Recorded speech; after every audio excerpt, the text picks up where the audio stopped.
we go. Oh.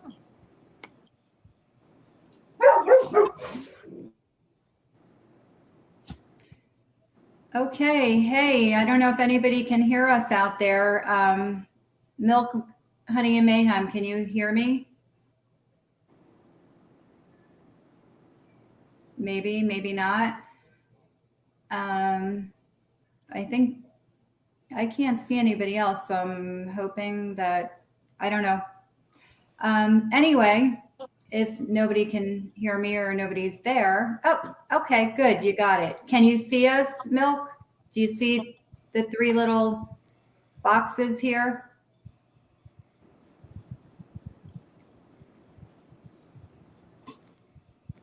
Well, anyway, so I just want to introduce who's here tonight.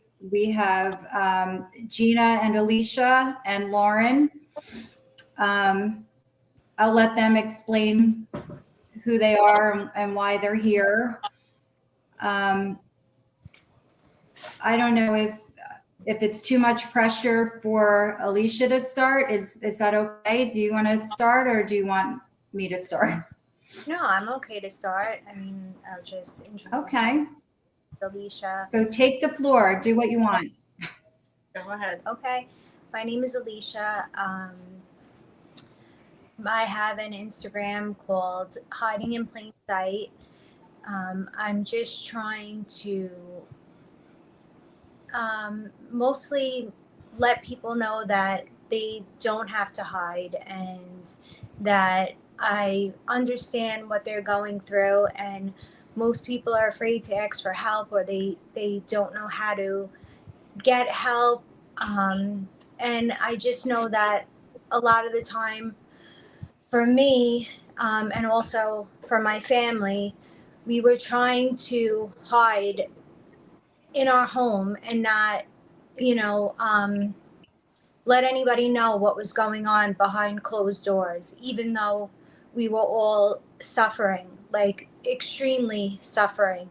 And I thought that when I was using drugs that I was only hurting myself, and I just wanted to hide and run away and use and just be left alone. And if everybody just left me alone, they can go on with their lives. I didn't realize how much destruction I was causing my family. And now today, after 9 years of, I don't know if you want to say sobriety or clean, whatever word you choose to use, after all these years, I'm still hiding, and I'm sure there's a lot of people that are still hiding. For me, I'm afraid on a daily basis, just, mostly for my kids. I'm afraid for my kids because I don't know who knows, who doesn't know. And people are mean. They're very mean. And for some reason, when they see you doing well, they want to bring you down. It's always...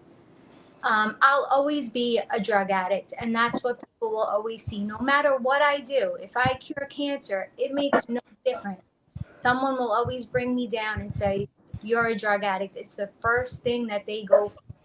And people have done it to my children already. They're 8 and 4 years old, and I've had neighbors be mean and talk behind my back and say stuff to my kids and to other neighbors. They've gone out of their way to reach out to other mothers in the school, and it's just it's very scary. And at this point, I feel like I don't want to hide anymore. I mean, I was on TV briefly. I don't know if I could say the name of the show. I don't know what you can. So I could say Intervention. So. Yeah. I was on an episode of Intervention. Yeah.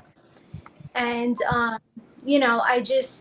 I don't want to hide anymore. At this point, I feel like if I could help someone else, that's what I want to do. That's what it's all about. That's, I can say I never hid Gino's addiction. I wasn't embarrassed by it because I knew it wasn't anything that I did wrong. I knew that from the start. I never felt that I did something wrong to cause it. I didn't hide it, but I know we were judged. We were talked about, probably by family more than strangers at times, I feel. Absolutely. And, I just, so many people just, they want to hide because of that. And I'm at the point where I want to confront everybody that had anything negative to say, because you know what? We didn't, we didn't ask for this. It's just, it happens to everybody. There's no rhyme or reason. It can happen to doctors, lawyers, teachers, their kids. I mean, police officers. It doesn't, addiction doesn't discriminate.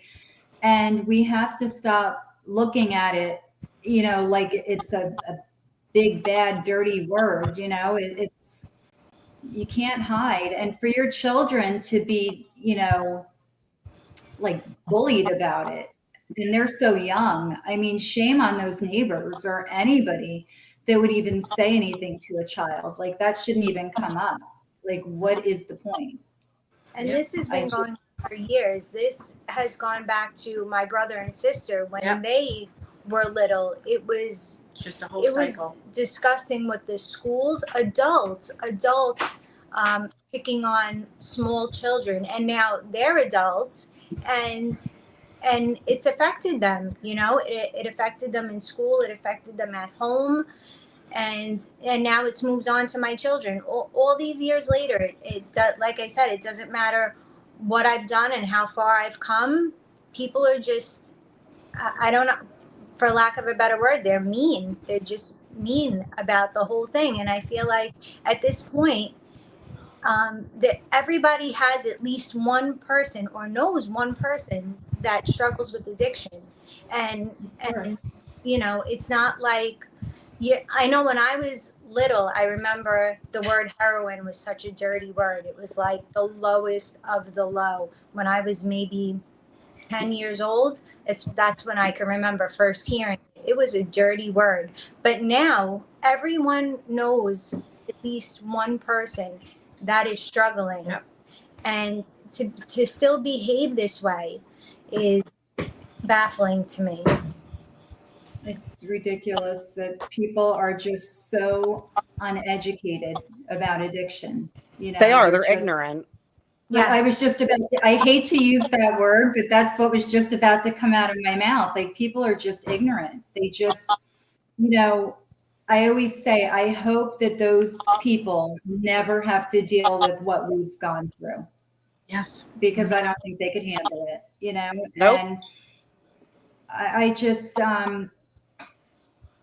no matter what, Gino is always going to be known as a drug addict, and nobody will see him in any other way, unfortunately. And I can't change that. There's nothing I can do. I can't change people's opinions, but what I can do is get on here and talk and let people who are struggling know that they're not alone, and don't be embarrassed to ask for help. Don't hide it. There's nothing to be ashamed of.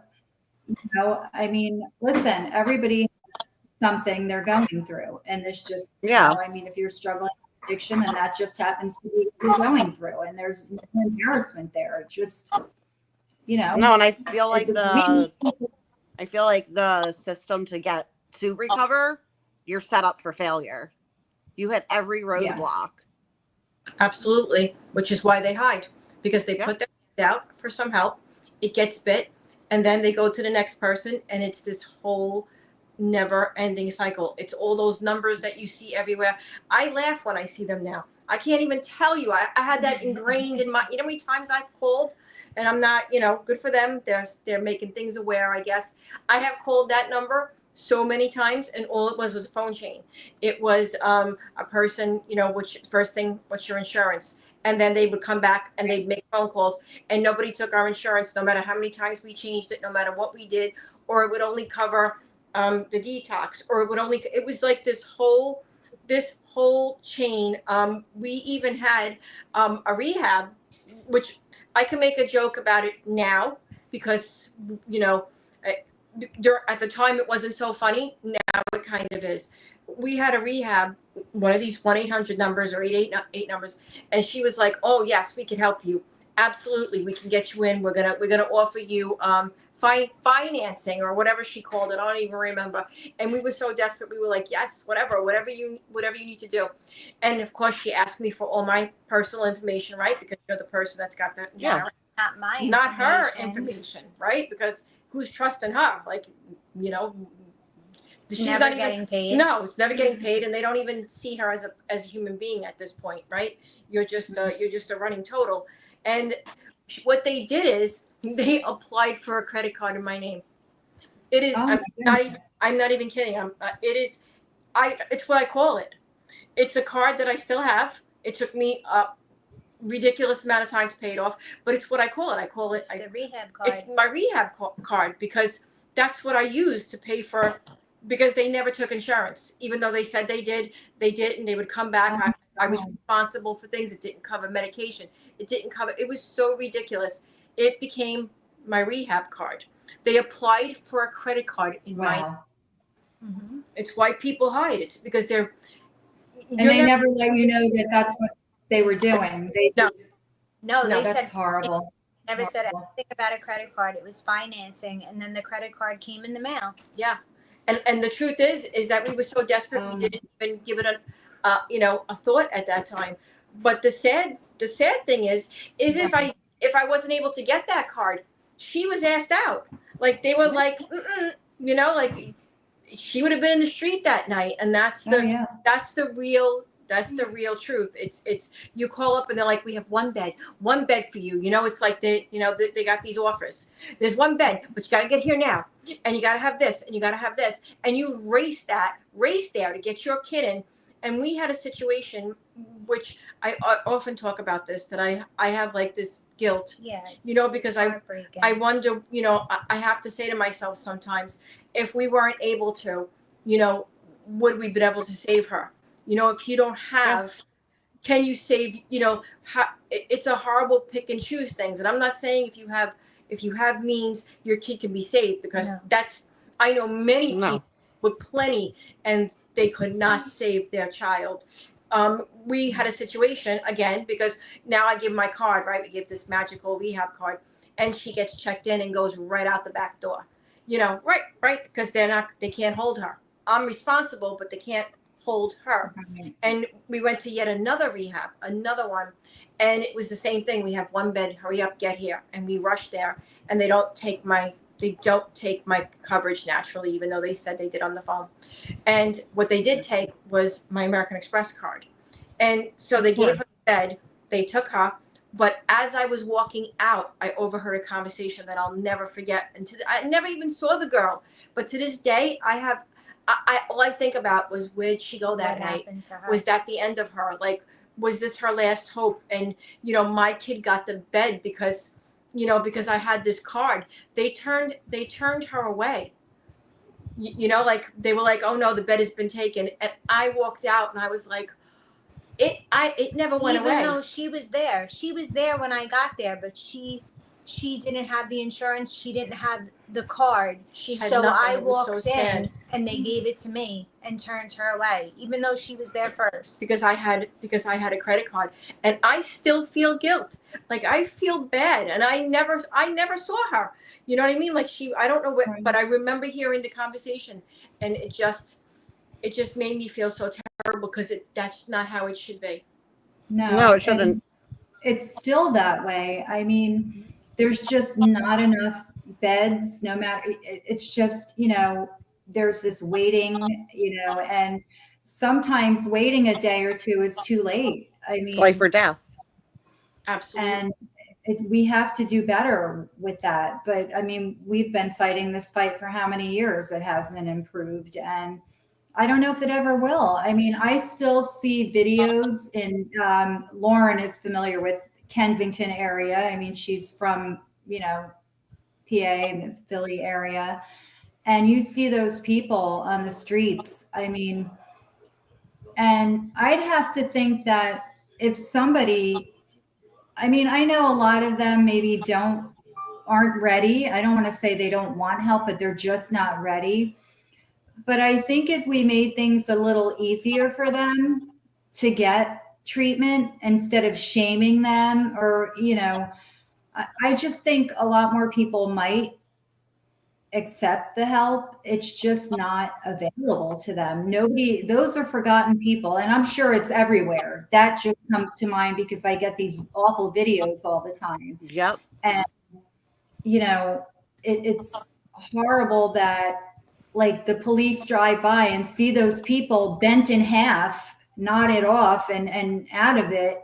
And they just drive past. It's like, oh, okay, whatever. I don't know what I expect them to do, but I couldn't just drive by seeing somebody like that. I mean, it's horrible. It's horrible how someone is treated. I mean, that I always say, like, that's somebody's son, daughter, mother, Yep. father, sister. I mean, that's somebody, someone is missing that person and worried about them. And Yeah, I have a friend I haven't seen in years who's lost to Kensington. My dad grew up there in the 50s, 60s, 70s. Never had that drug. I mean, obviously people are going to do drugs wherever, but it was never like that. it wasn't like that. No, everywhere that they are under the L used to be lit up. People would go Christmas shopping there. My grandparents are actually buried next to Kensington in Judiana Park. I can't even go down there to see their graves because of how bad it is down there. And it's pitiful. It shouldn't be like that. I mean, these No. are human beings. They're people. And we're No, they're left like garbage on the streets. It's so horrific. And, like I said, I'd like to think that a lot of those people might want help, but it's just not offered. It's not available. A lot of people don't have an ID, and that was always an issue with Gino. Yes. He lost his ID or something, or didn't have it, or, he didn't have insurance, or, I mean, there was a million things. There was always an issue. And one issue that sticks out was, and I used to think Gino was lying to me. We would call to get him a bed, and he would come to me and say, all right, I got a bed, but I need $40. And I'd say, what, they're charging you $40 for a bed? No, I have to go get dope because I have to have it in my system. And I called this one rehab one time and I said, oh my God, he's telling me. And she's like, oh no, he does. And I said, are you fucking kidding me? Like, what if that's the last shot and it kills them? No, Well, absolutely. this is what we require. They have to have it in their system or they don't need the help. Right. Are you kidding me? That's right.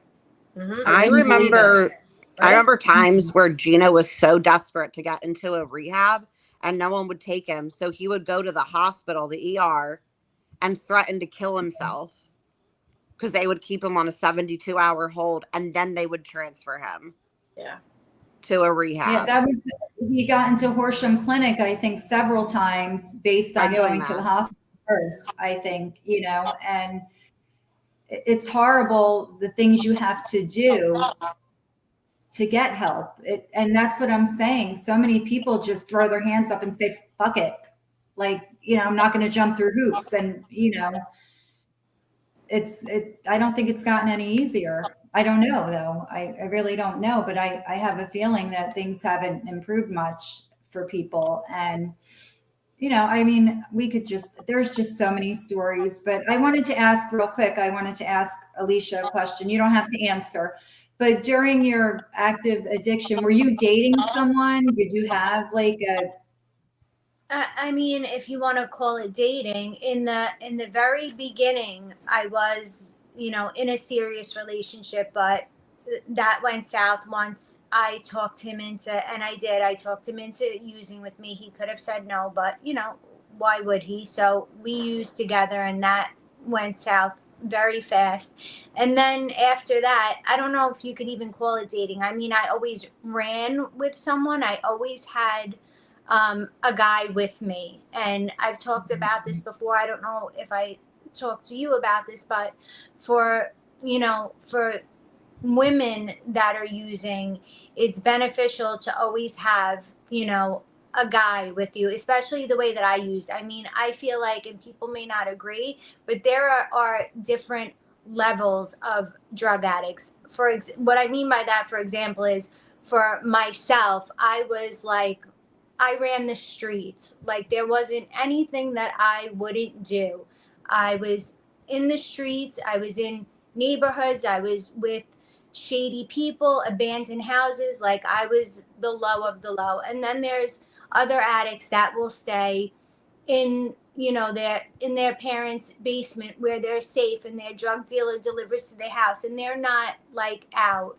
They're not running the streets like I was. So for me, I wouldn't call it dating, but I always had a guy with me at all times. There was always, but you know, week to week, it was a different one. So, but I did always have someone with me.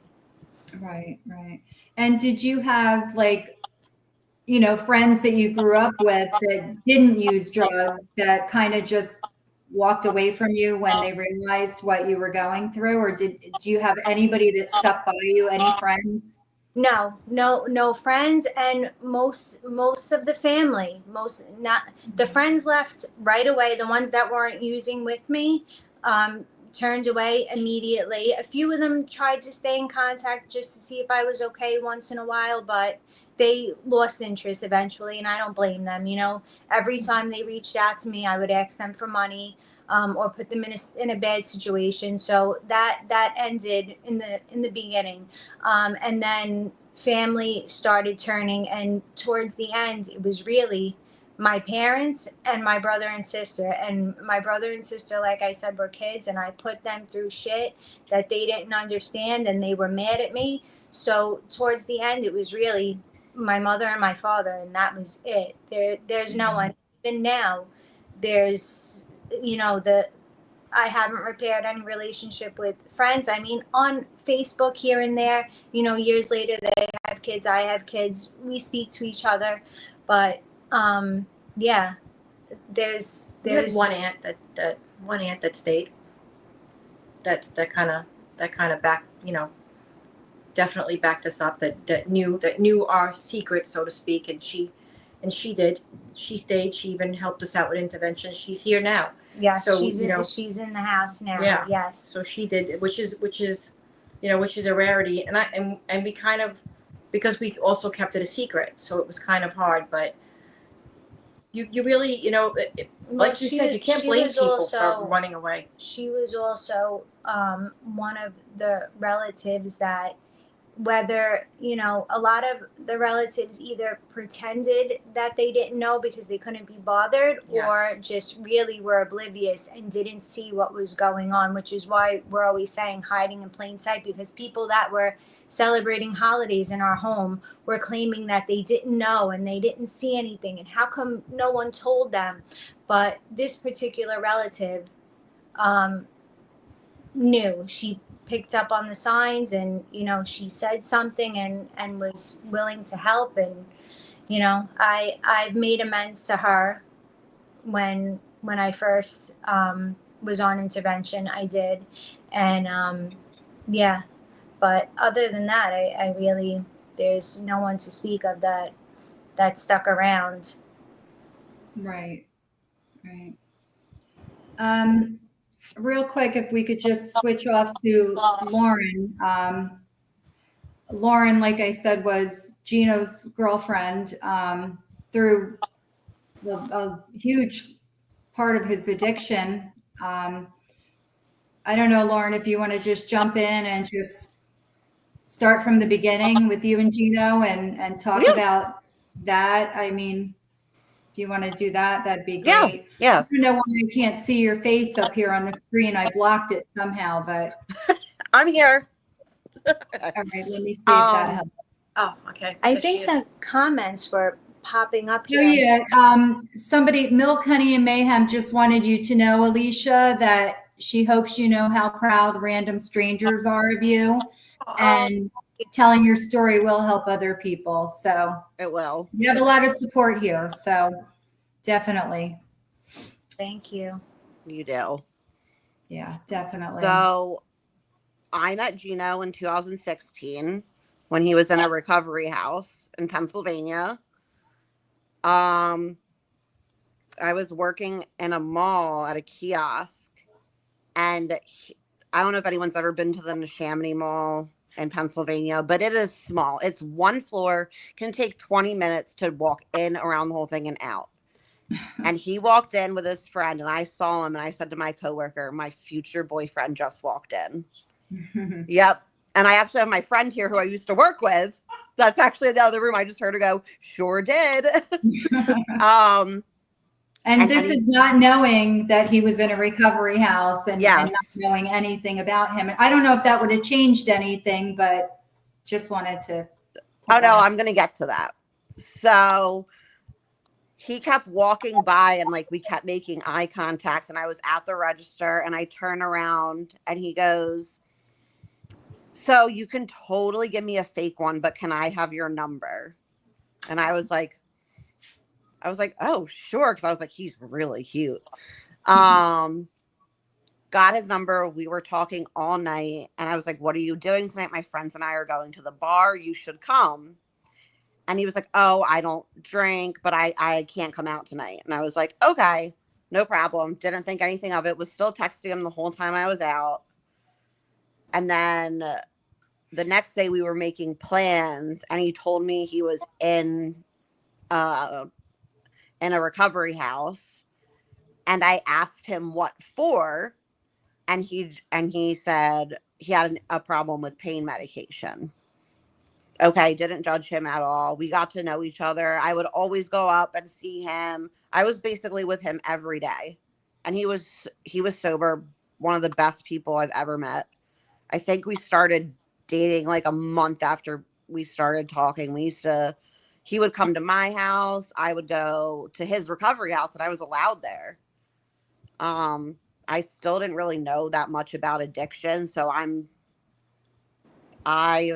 what's the word? I guess I was ignorant to it. Like, obviously you learn about addiction growing up, but I didn't realize how bad it was because I hadn't been affected that bad by it. So I probably like 2-3 months into our relationship, I noticed he was being like weird. Just something was just off. So his one friend that was in the recovery house, I spoke to him, and we went to CVS, Walgreens, and got a drug test. And I told him to pee on it. And he was like, no. And I said, why? He said, because I'm going to fail it. I asked him what happened. I felt really bad because when he started crying, I could see the pain in his eyes. He's like, I just threw away months of sobriety, all because I was having a bad day. So, I mean, obviously there's a lot more that went into it, but I decided to stick with him. And since then he would stay sober a couple months, go back to it. I remember when he got out of the sober living house, he actually ended up moving in with me. And I'll never forget when he relapsed again, because I dropped him off at work. And he was like, he's like, here's my card, go do something. And I was like, no, it's fine. Like, I don't care. And he was like, here's the pin. And I went to take some money out, and it said overdraft. And I was like, Gino, what's going on? Like, why did you tell me to take money out, but there's nothing in there? And he was like, I relapsed again. And because I was so naive to everything, I would be like, well, it's me or the drugs, thinking that it was that simple. Yeah. But now I know it isn't, because obviously his addiction. But I remember like having talks. He's like, do you know how many times I've been like talking to you, knowing that I have this perfect woman and not being able to put this needle down, going, if I do this, I'm going to lose everything. And it just broke my heart. He would cry all the time. He'd be like, I don't want to be like this. He goes, I try to be sober and I can't. We were always off and on. When his addiction would get really bad, I knew I would have to leave him, because I get really bad panic attacks and I just couldn't watch it all the time. I would call his mom, like, be like, Gino is homeless right now. I don't know what to do. And she would help me. I would have him sleep in my car. If the weather was really bad, I would sneak him into my house, let him shower. I would feed him. I remember talking to only a few friends about it because they were judgmental. And like Gina said, he could cure cancer, but that all they would think about was he was an addict. Right. It didn't matter any good that he did. Nope. Everybody always just wanted to talk about that dirty word, addiction. Yep. And People- here you are, the person that he was when you met him. Mhm. And this is just, him using is not him. So you're trying to chase that person that he really is. But nobody else sees that. No Yep. one sees that. All they You see know is what? the person. Not to interrupt, but Gino's own father couldn't see what a good person Gino was. I'm not going to go on here and bash Vito. Gina and Alicia don't know how I feel about Vito, but Lauren does. I blame him for a lot of Gino's issues, and I've never hidden that.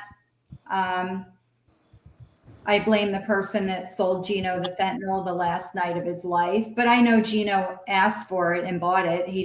This person didn't make him do it, but I still can't help but blame that person. I thought, why couldn't it be him who died and not Gino? And I still feel like that. Why is he alive if he took the same drugs, Yeah. Yeah, I have a lot of hate and anger. And Gina, did you feel like that? Did you blame the people that were selling to Alicia? Like you just felt like it was them, and like if they would just not sell it to her, did you feel like that? Oh yeah, I have a lot of people that I blame, and somebody recently said to me, "Well, they didn't literally put the drugs in her mouth," and I went, "No, they did, but well, you know nothing, so just stop talking." Yeah, they did. She was underage; they were the adults. But at one point, when I was so convinced that she was getting so bad, and no matter what we did, I had this whole warped thing in my head where I was going to put up these giant billboards everywhere, and I was going to put her, her dead on this billboard, right? And just blame the people. You killed her. You killed her. This is you. This is it. This is what you all did. You all killed her. And, and I'm like, it's all you're thinking about. It's like, who could you blame? Because, Yep. you don't want to blame your kid, even though, they're doing it. But yeah, I had a whole list of people that I completely, blamed. To this day, me and her go, why is he still on the earth when there are so many people who, why are we? And today with this fentanyl, if she was out there today, we would be having we would be having a very different conversation. There would be no way. And the thing, and she told me this, which is an amazing thing too, because Gino overdosed, right? That dealer probably became extremely popular. He probably made the most money ever, right? Everybody's looking for that. Once that word is out that Gino overdosed from this great hit, everybody is calling that dealer to get what he was given. It's sick. It's insane. Everybody wants it. Even though there's a chance that you're going to be the next one dead, but if you survive that shot, you're going to be nice and fucked up. So everybody is looking for that stamped bag. Everybody's looking for it. That always blew my mind when I heard that. I'm like, but like this killed someone. But I get that they want it because they want that high. Mm-hmm. Mm-hmm. Right. Yeah. Mm-hmm. It's not the same. I can remember, I knew exactly where Gino got it from because I dropped him off at the kid's house because Gino told me he was meeting his friend Jay there and they were going to have band practice. Like he played guitar, drums, whatever. And they were going to, hang out in this kid's basement and, play music, whatever. I didn't know whose house I was dropping him off at, but I later found out who it was. And had I known, I never would have given him a ride over there. That's for sure. Because I hated the guy, and so as soon as Gino died that night, I knew where he got it from. And what did I do? Of course, I sent the kid a message on Facebook, and he called me every name. Oh, you're white trash. You're a scumbag, and whatever. And what am I going to do? I couldn't prove it. I did call the police in Munford Township, but there was no proof. I lived in Englishtown at the time. As a matter of fact, they still have Gino's cell phone because they're still investigating. And this is how many years later. So, I never got his cell phone back from the police. But that same kid, after, during Gino's funeral, the kid texted me and said, I can't even come to pay my respects to my good friend. You're keeping me away. And I said, that's right, I am, or you're going to be in there with them. Don't come here. Like, I think I probably would have attacked him had he walked through that door. I think I would have, because that's how strongly I felt about it. Like, he knew Gino, knew, that Gino hadn't been using daily. Why would you sell him something that you knew could kill him? He wasn't using fentanyl daily like everybody else. It doesn't matter. I don't know. He's not thinking like they that. They don't care. In his brain, that's on Gino. He's right, like, exactly. You came here, you want the drugs, here it is. You got the money. Well, that's the excuse. If I don't give it to him, he's going to get it from somewhere so else. I might as well make the money. But he could have made it a little bit harder for him and said no. But they're not thinking. They're not. That. So it's very frustrating. I had this conversation with another mother. Remember, another mother came and rang my doorbell. Because they find each other, and I think I've said this before. If I would force her, she never wanted to go, and she had a valid point, but I couldn't hear it. She never wanted to go to like AA or whatever, and NA, anything like that, and I didn't understand because in my brain they kept telling me she has to work the program. So I would say to her always, you get your ass in there, and you don't make friends. You talk to no one. And she's like, well, then what am I doing in there?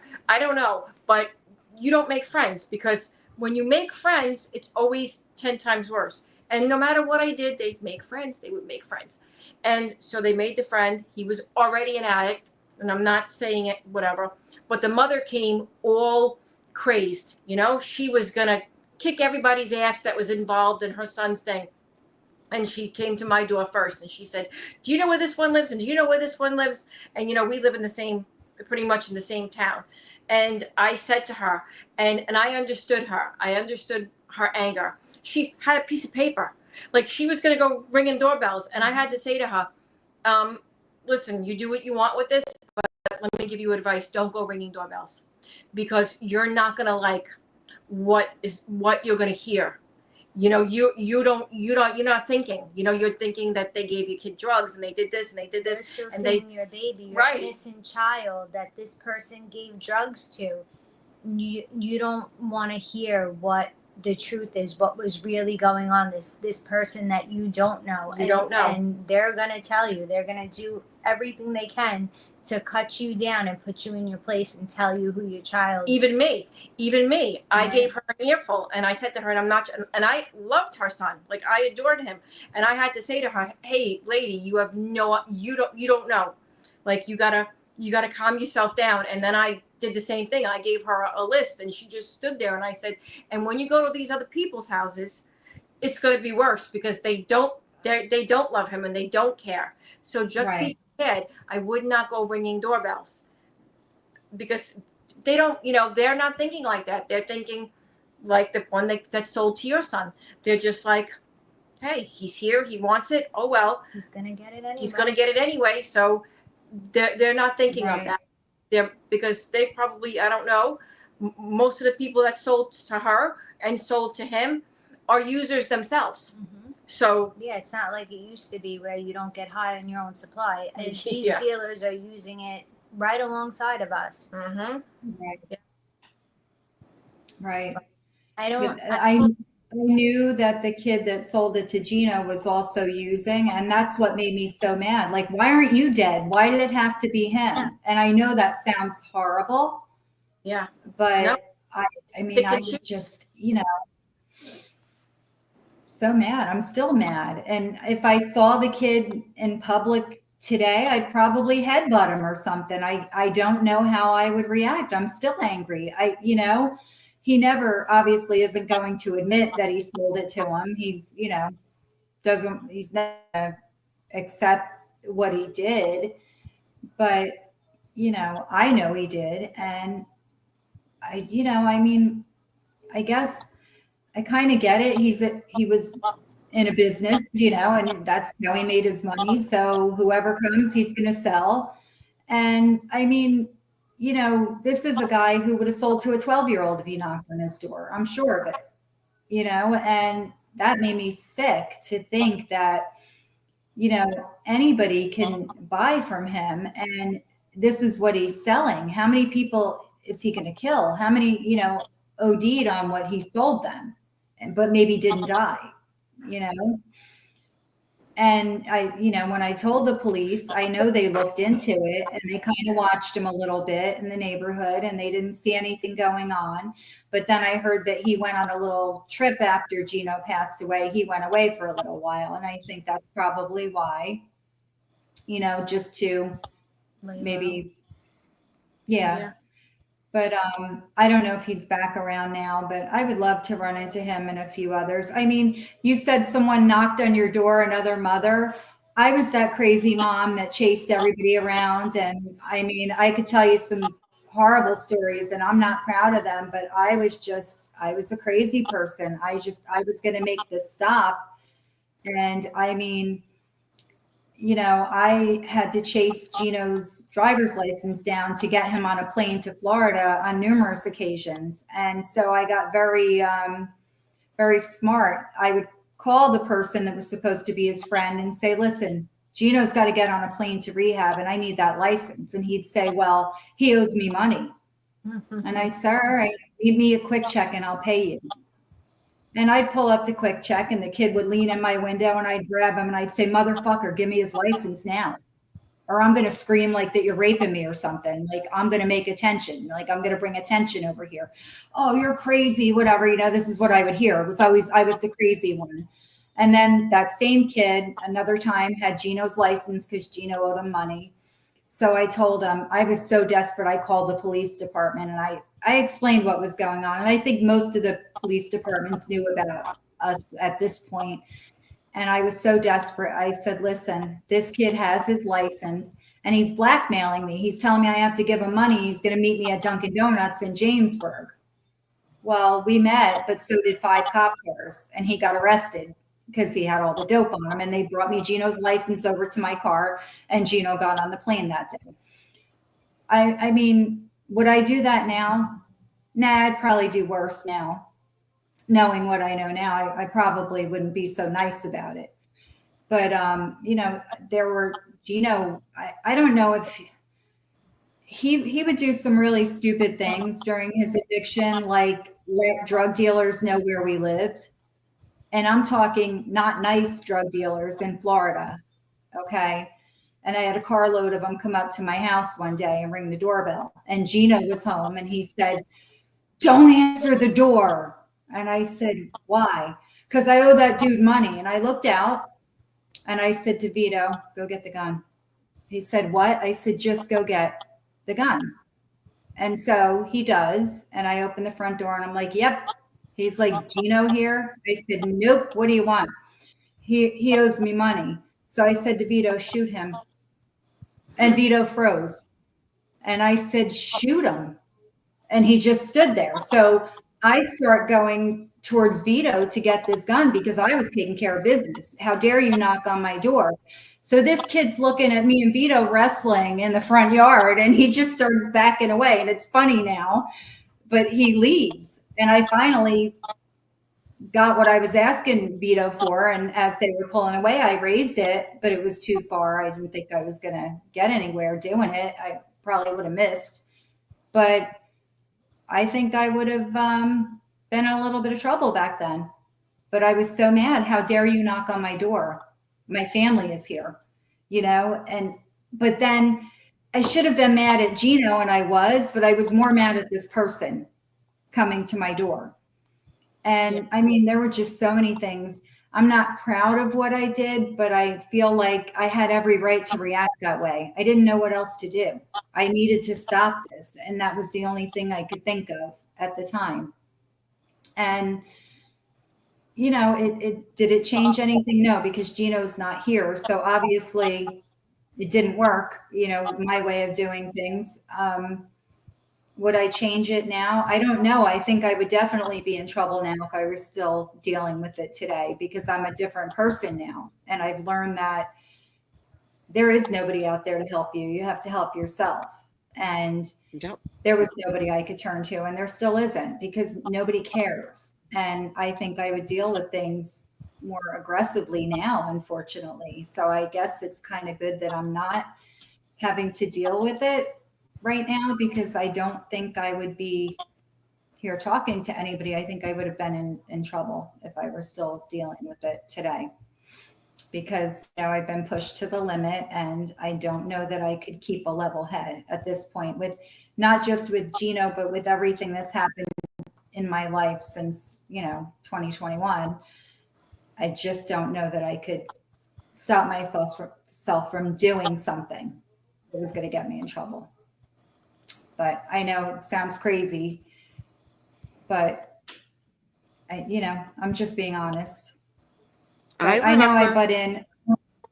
Lauren, if you want to jump back in wherever, I don't remember where we left you. And then I want to talk more to Gina and Alicia if you guys aren't bored with me yet. No, not at all. But we're good. I was just trying to think if you ever bought. I don't think that she. I didn't see. This is the thing. I didn't actually. Now I could laugh about it and be honest about it because it's in the past. I didn't actually bring anybody that was dangerous or violent to the house. What I did do was I did make up lies and say now I know that I owed dangerous people money, and that if my parents didn't, at the time it was Western Union, because Venmo and Zelle wasn't a thing at this time, but it was Western Union. Oh God, Western Union. I just had flashbacks when you said Western Union. I don't ever want to talk about Western Union in my life again. The code word, Coco. It's like you had to have a thing for Western Union so that they Coco. When I hear it, it's a flashback. But that's what it just brought me there, because that's what she did. She didn't give them any of them our address. I was smart enough not to do that, and I don't know why. I don't know if it was because my brother and sister in the house or whatever the situation was, but I did lie a lot of times. The threat worked. Yes, the threat, saying that dangerous people were coming and that they knew where they lived. But I did bring people to the house, but they weren't. They were dopey drug addicts just like me. We were high. We needed a place to sleep, something to eat. They weren't dangerous in any way. But I did that. I definitely did use that card and say that dangerous people were coming. More than I can count on one hand that people were coming. Yeah. I guess we could laugh now, but now, I feel like if I don't laugh, I'll just go crazy. So I have no choice but to make light of it. Yeah. Yeah. I mean, we could laugh now, all these years later, about, the things that I've done, and the lies that I've told, and all the ways to get over on them, to try and get money to use. Yeah. We laugh about it now because it's in the past, but at the time, no, it was, with two small kids in the house, and she's like, they're coming, they're gonna come to the house, and they're gonna go after Joe and Jillian, her brother and sister, and it would work like I immediately. said they were coming to take my sister at the time. Yeah. She was little. She was little. I said they were coming for her. And it worked. Wow. I ran over to. I don't know if I can mention the name of the store over there, but I ran there. Yeah, I ran there to Weston. I was like yelling down the block. They saw me coming. Go! Here, take my money. Hurry! Oh, geez. Oh my goodness. goodness. I remember with Western Union, it was so hard because Gino would get me late at night and it was so hard to find. And I'm running around in my nightgown, running into, Stop and Shop or wherever. Like they must have thought I was a nut. I was in there sending this or say, you got to send it. I'm this, I'm that, and I just, if they said their system was down, what do you mean? I would flip out in the store. People probably thought like, what is wrong with this woman? But you get to, you're so desperate because, your kid's calling and texting and telling you these horror stories and all you want to do is fix it. And you got to get that money there. And oh my God, I hated it. Becky, I can remember multiple times that I had to go to Western Union for Gino. You would say something to me to help him out, or because when we started dating, I was still in college. I didn't have the means to help him like that. Right. There was one right up the street from me.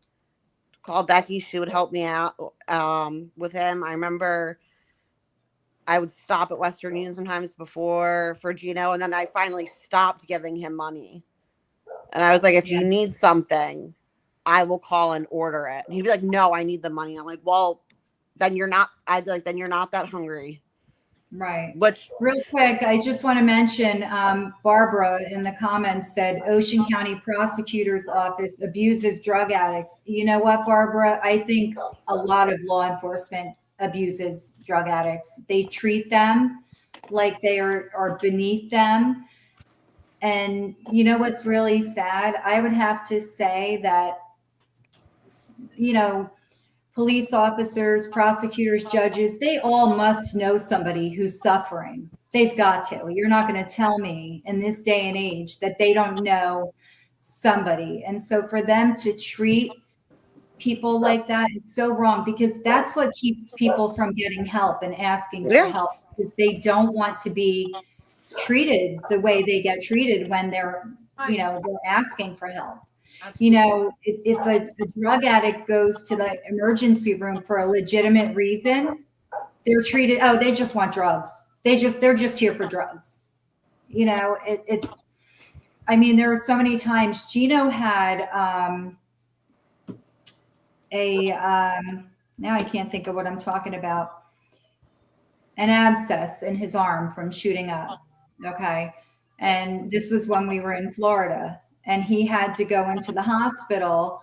It was a really bad, nasty infection. They had to really dig out a lot into his muscle of his arm. And I believe they took a vein from another part of his or something they did.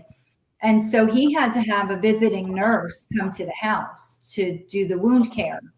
And that woman, the first day she came, she was so nasty. I said to her, leave that shit here. I'll handle this. You don't come back. I'll take care of the wounds. You're not welcome back here. She treated him so bad because she knew, why she was dressing that wound. She knew what was, what happened. And she was just so judgmental and so rude that I told her, don't come back. I'll handle this. Oh, well, you have to. I said, don't worry about it. I'll do it. I don't want you back here. And I didn't let her come back. And I packed the wound and dressed the wound. And that's how we handled it because I wasn't going to have somebody treat my kid like that, and it's unfortunate, but doctors, nurses in the hospital, the emergency room, they do treat drug addicts badly. A lot of them, I'm not saying all, but a lot of these professionals do look down on someone suffering from addiction and they treat them badly. They'll talk about them like they can't hear or see or, like they're not there. And that angers me. I can't stand that. Everybody deserves respect. Everybody deserves medical care when they go into a facility, into an emergency room. I don't care what they're on. And I think people forget that. But anyway, so that's the end of my rant. Sorry, I get on. That's I what it just is. have, you know. Self-inflicted, so there's no respect. They feel like That's you it. did it to yourself. Yeah. Self-inflicted. You did it. You purchased it. You put yourself in this, so why should you get any sympathy? It's because they're not. Right. And I understood this because I struggled with this for a little bit myself. With the self-inflicted thing, I kept saying, well, you kind of, it's kind of hard for anybody to, to sympathize because you did it to yourself. You went and you got it. It took a long time, to figure out, especially, in our family tree and a long line of mental illness and a long line of addicts to say, this is what the disease is. The disease is this. It's not that. That's a symptom. That's what they did to try to shut off whatever was going on in their head. But a lot of people don't believe that. A lot of people don't see that. So for them, all they're seeing is this junkie coming in, self-inflicted, like I said, and they don't. There's a lack of empathy in general. So for anybody in general, but then add in an addict, and you're gonna get even less. And I'm sure you went through this even with Gino's death. Even though you've lost a child, doesn't matter how you lost this child, because he was a drug addict, you get less than, and he gets less than. Oh, he was a drug addict that died. Oh, too bad. But if your child died from something else, then you're allowed to mourn. But because he did it to himself, you don't deserve to be sad. He did that to himself. Right. It's Yeah, I disgusting. know a lot of people think like that. There are people that they won't say it to my face, but I know what they're thinking to this day. Well, he did it to himself. What do you expect? You knew he was going to die. And Yeah. I always thought Gino would die. I actually was going through old emails, and I had sent an email to a funeral home in Jamesburg making arrangements for Gino years before he died because I expected it, to happen. But when it happened, I wasn't expecting it because I thought he was okay. It Right. caught me off guard. And I was usually, you can ask Lauren, I was usually very in tune Yeah. to when she was about to relapse or use. And it totally caught me off guard. I don't know if I wasn't myself because of other things that I was going through, like with my grandson or something. And maybe I just wasn't myself, and I just wasn't really thinking. But normally I would know when he was using or about to. And this particular night that it happened, I had no idea. I didn't expect it. I felt good that night. And, I took a sleeping pill that night, which I hadn't done in quite some time because I was always worried that something might happen to Gino. And I took one that night because I just felt the world was right that night. And I'll just, and listen, I'm not blaming myself. I can tell you right now, I know a lot of parents blame themselves. I didn't cause this, and there's nothing I could have done to prevent what happened to Gino. I just wish I would have been more awake. And I do feel like maybe I could have saved him with Narcan, but I'm told that fentanyl sometimes doesn't respond to Narcan. And I probably, no matter how quickly I could have gotten out there before, the rescue squad got there, it probably wouldn't have mattered anyway. But that's the one thing I don't want to call it guilt, but it's one of those, I wonder if I would have gotten out there. If somebody would have woke me up and I got out there before the police and everybody, could I have saved him? I don't want to call it guilt, but I do question myself if I could have saved him, but I don't know. It's all these what ifs and, I should have or could have or would have, whatever. But, I don't know if it wouldn't have been that night, it could have been, it may, would have been another night. I'm thinking, it was, there was a good chance it was going to happen, and it did. I'm just grateful that, it didn't happen on the streets because That's what I said. I'm glad it happened in my home, as crazy as it sounds. I'm glad he didn't die out there in the streets somewhere. I remember when Gino first died, I would call someone a wreck and they'd be like, well, you knew it was going to happen, and just diminish your grief. And I would be like, why do you think that's okay to say to someone? Yeah, they were an addict, but there's so much more. Right. If I told you they died in a car accident, you wouldn't have said that. Yeah. Or I people, just, Lauren, I don't know if, Lauren, if you're comfortable with talking about, I know Gino had overdosed at one point in front of you or whatever. Do you want to share that story, or do you feel like it's yeah, too much? no, I can. So I remember Gino came home from work. This is when Becky was in Florida with her family. And I remember I had to stay up late to study for a huge exam. And I said to Gino, I said, do you want to go to Wawa with me? I want to get some coffee. It was like 9 o'clock at night. And he was like, yeah. So we go in there and he goes, oh, I'm going to use the bathroom. And I was like, okay. So I get back in my car and I notice the cap to my water bottle's gone. And I texted him. I said, are you in there using? And he was like, no, I'll be right out. I'll be right out. So I'm sitting in my car, and when he walks to my car, he misses. I'll never forget it. He missed grabbing my door handle. And I'm just sitting there, and I like looked at him. He sits in my car. I'm like, are you okay? He just went white as a ghost. Sorry, doggies. He went white as a ghost and just like limp. So this was in 2016. So I'm calling 911. Then I'm like, wait, I don't know the address to this Wawa. So I ran in and I was like, can someone call 911? My boyfriend's having a seizure. Because I literally thought that's what it was at first. And then when I went back out there, I was like out there trying to like wake him up. And I was like, oh crap, he's overdosing. And somebody next to me heard me like yelling at him and came over to help me. And she was like, just leave and go to the hospital. It's right up the street. But as soon as I was about to do that, they came in.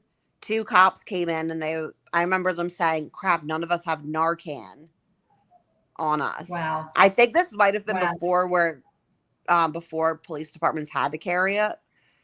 But as soon as the ambulance got there, they obviously gave him Narcan, and he woke up.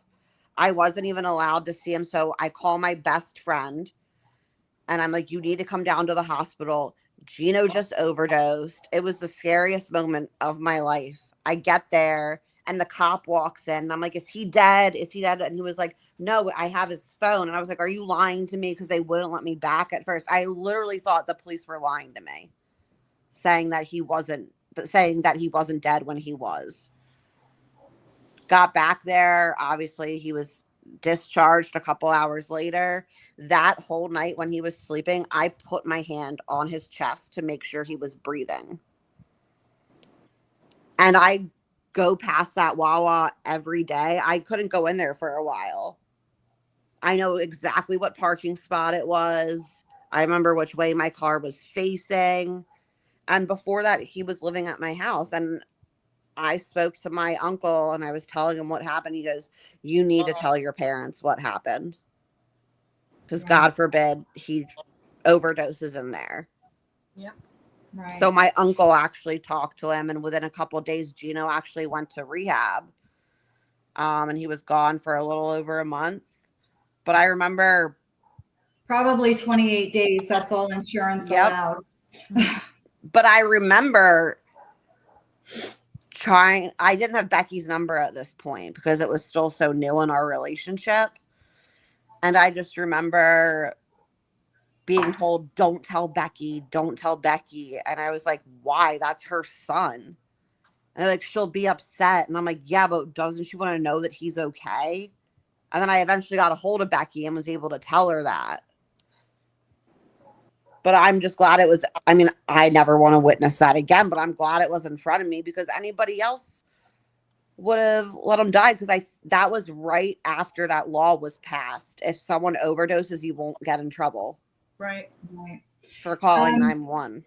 Real quick, Alicia, do you I don't know if you're comfortable. Did you ever have any situations where you overdosed and I did. I have. you don't have to talk, but if you don't No, mind. no, it's fine. I have had numerous overdoses, and it's crazy because not everybody gets to have this. I don't know the reason that it happened to me, and I can only speak for myself. But with the fentanyl, for some reason, um, right before we filmed intervention, um, I had gotten fentanyl and I had overdosed twice in, what was it, 3 days? In 3 days, I had overdosed twice to the point of like dead. My skin turned that weird iridescent color.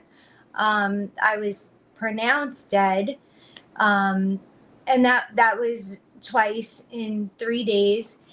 And for some reason, I don't know if you call it an epiphany, whatever it is, I knew at that point that I was going to die, that I wasn't going to live much longer, that fentanyl was going to kill me. And it clicked in my head, which is why I said yes to intervention and why I went and got help. So I'm grateful for that. But I did the previous overdoses, I would be on the street in Brooklyn outside of a McDonald's. I had just, shot up in the McDonald's bathroom, which was like my main place to go. I had overdosed right in the street outside the McDonald's. I was Narcaned. I woke up. I was very, very pissed off. I don't know if you experienced this with Gino, but when they give you that Narcan, you're pissed because now your high is gone and you're instantly withdrawing. Another time I had pissed is overdose. right. Yeah, pissed. Another time I had overdose on Staten Island outside the courthouse. Yes. And I woke up in the hospital. And I know there's more. There was a few. There was a lot of overdoses. Yeah, there was quite a few. When she didn't overdose this particular time, but we were filming. We were filming intervention, and we were filming in our office. And the thing is that it's like the rehab, right? You got to get high for them to help. You got to get, it's like this Right. whole thing, right? Because otherwise, what are they filming? Right. So she's so ridiculously high, and I have all these people crammed in my office, right? Because I'm at work and she's supposed to be at work, but of course she's high as hell. And, she's the phone would ring and she's, reaching for, I don't know what she's reaching for, but it's not the phone, right? And so now she's so high and she's sitting in a chair.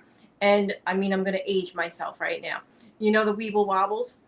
She's going off the chair, almost down to the floor, doing that junkie knot thing, right? Yeah. And she's coming back up, and they're filming, and finally they stop and they say to me, "Are you gonna do something? I think she OD'd."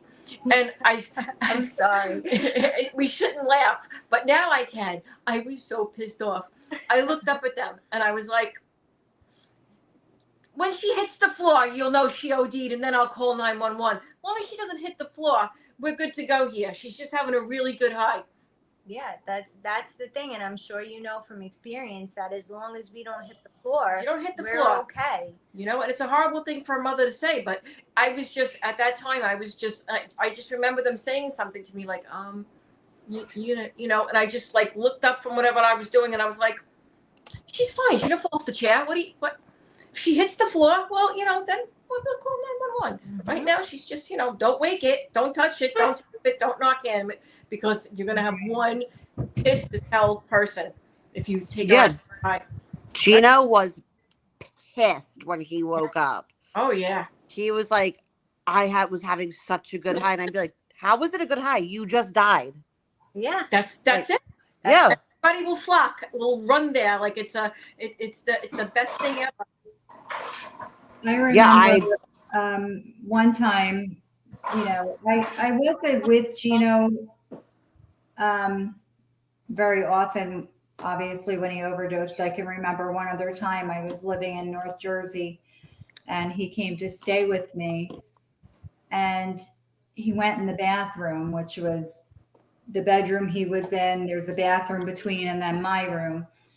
And I heard him go in the bathroom. And this was, of course, where I'm sleeping with one eye open because I'm seriously worried about him. And he was supposed to be going to rehab the next day, I think, after he came to stay with me. And he came there because he was going to go to a rehab up in North Jersey or something. So he goes in the bathroom and he's in there for, a few minutes, and I'm waiting and I'm waiting and I'm waiting. And all of a sudden I heard this big bang and I heard something hit the bathroom door. So I go to open the door and it's locked. So I break the door in, but he's up against the door and I couldn't open the bathroom door. And at that time, I didn't want to call the police because I didn't want to invite them into my world because I didn't want to be judged, but I had no choice. So I frantically called 911 and I tell them what was going on. And I'm like, I can't get in there. They're like, break the door down. I said, I did break the door, but he's up against it. So the police came and they're like, oh, he's against the door. Do you mind if we break your door? I'm like, I don't care what you do. You need to get in there. And it felt like hours before, but it was quick. But, when you're going through that, I had to walk outside and I think to myself, I work in the medical field in different aspects. I've done hospice care and I've done other things. And like, I should have been able to deal with this and help and handle this. And I couldn't. I had to walk outside. I couldn't be in there. I wanted it to be over with. I wanted them to get him out of there. Is he alive? Is he dead? Nobody was telling me. They take him out in an ambulance. And all I remember is I went back in the house after they took him out, and they wouldn't let me like walk up to him or anything. And I remember, I don't know if it was a cop or like one of the EMTs, but he brought a spoon and a syringe and some bags that had names on it, like the skulls or whatever, and slammed it on my kitchen table and said, do you want this? That's how you get treated, after your kid just overdoses in your house. And I'm like, what do you want me to do? Like, what do I do with it? I don't know. What do you want me to do with it? I didn't know what he was like. No, I don't want it, whatever. But it was just, I'll never forget that. And it's after that, like, I was kind of mad. And I'm like, but this is why people don't call for help, because you don't want to be judged. You don't want to be treated that way. And it's so funny because where I lived at the time, just down the street from my house was this big sign that said Jefferson Township, a stigma-free community. Are you fucking kidding me? Really? Somebody needs to read that sign. They didn't get the message, because I mean, it's just, I felt, so bad that day, that night, that handing me this, like, do you want this? And just being not like saying, I'm so sorry. Like, are you, just being very rude to me. And when I kept saying, is he alive? Is he okay? I don't know. That's how I was treated. Like, it was, bothersome that they had to come out and do their job, serve and protect. Well, Becky, I remember when, not to interrupt you, when Gino died, before you figure out who gave it to him, we thought he got it in Pennsylvania, and I thought I knew who it was. So I called the Englishtown Police Department, left a message, got a call back from a detective like 2 weeks later. He didn't even ask me my name, where I'm from, and I tried to tell him, I think I know where he got it, in Pennsylvania. And he goes, oh, well, that's Pennsylvania. This is New Jersey. And I was like, he just completely dismissed me. I'm like, because it's not your state, you don't care? Okay. Yeah, you know what it is? Because just like they feel like, well, he did it to himself. He wanted to do it. What do you want us to do? It's like, that's the attitude you get most of the time. But if it's a celebrity, they find out who it is and charge them. Right. Exactly. They take it more seriously when it's somebody, celebrity or something. But for just us normal people, they don't care. They really don't. No. Still to this day, it's like, oh, well, what do you want us to do? you know, Absolutely. can't change They really- everything. They know anyway. They know who's dealing. They know who's buying. For, to them, we're paperwork for them. That's all it is. They can't be bothered. Right. It's paperwork. It's they don't want to do it. That's why they drive past them on the street when they're nodding and they don't help, because it's paperwork.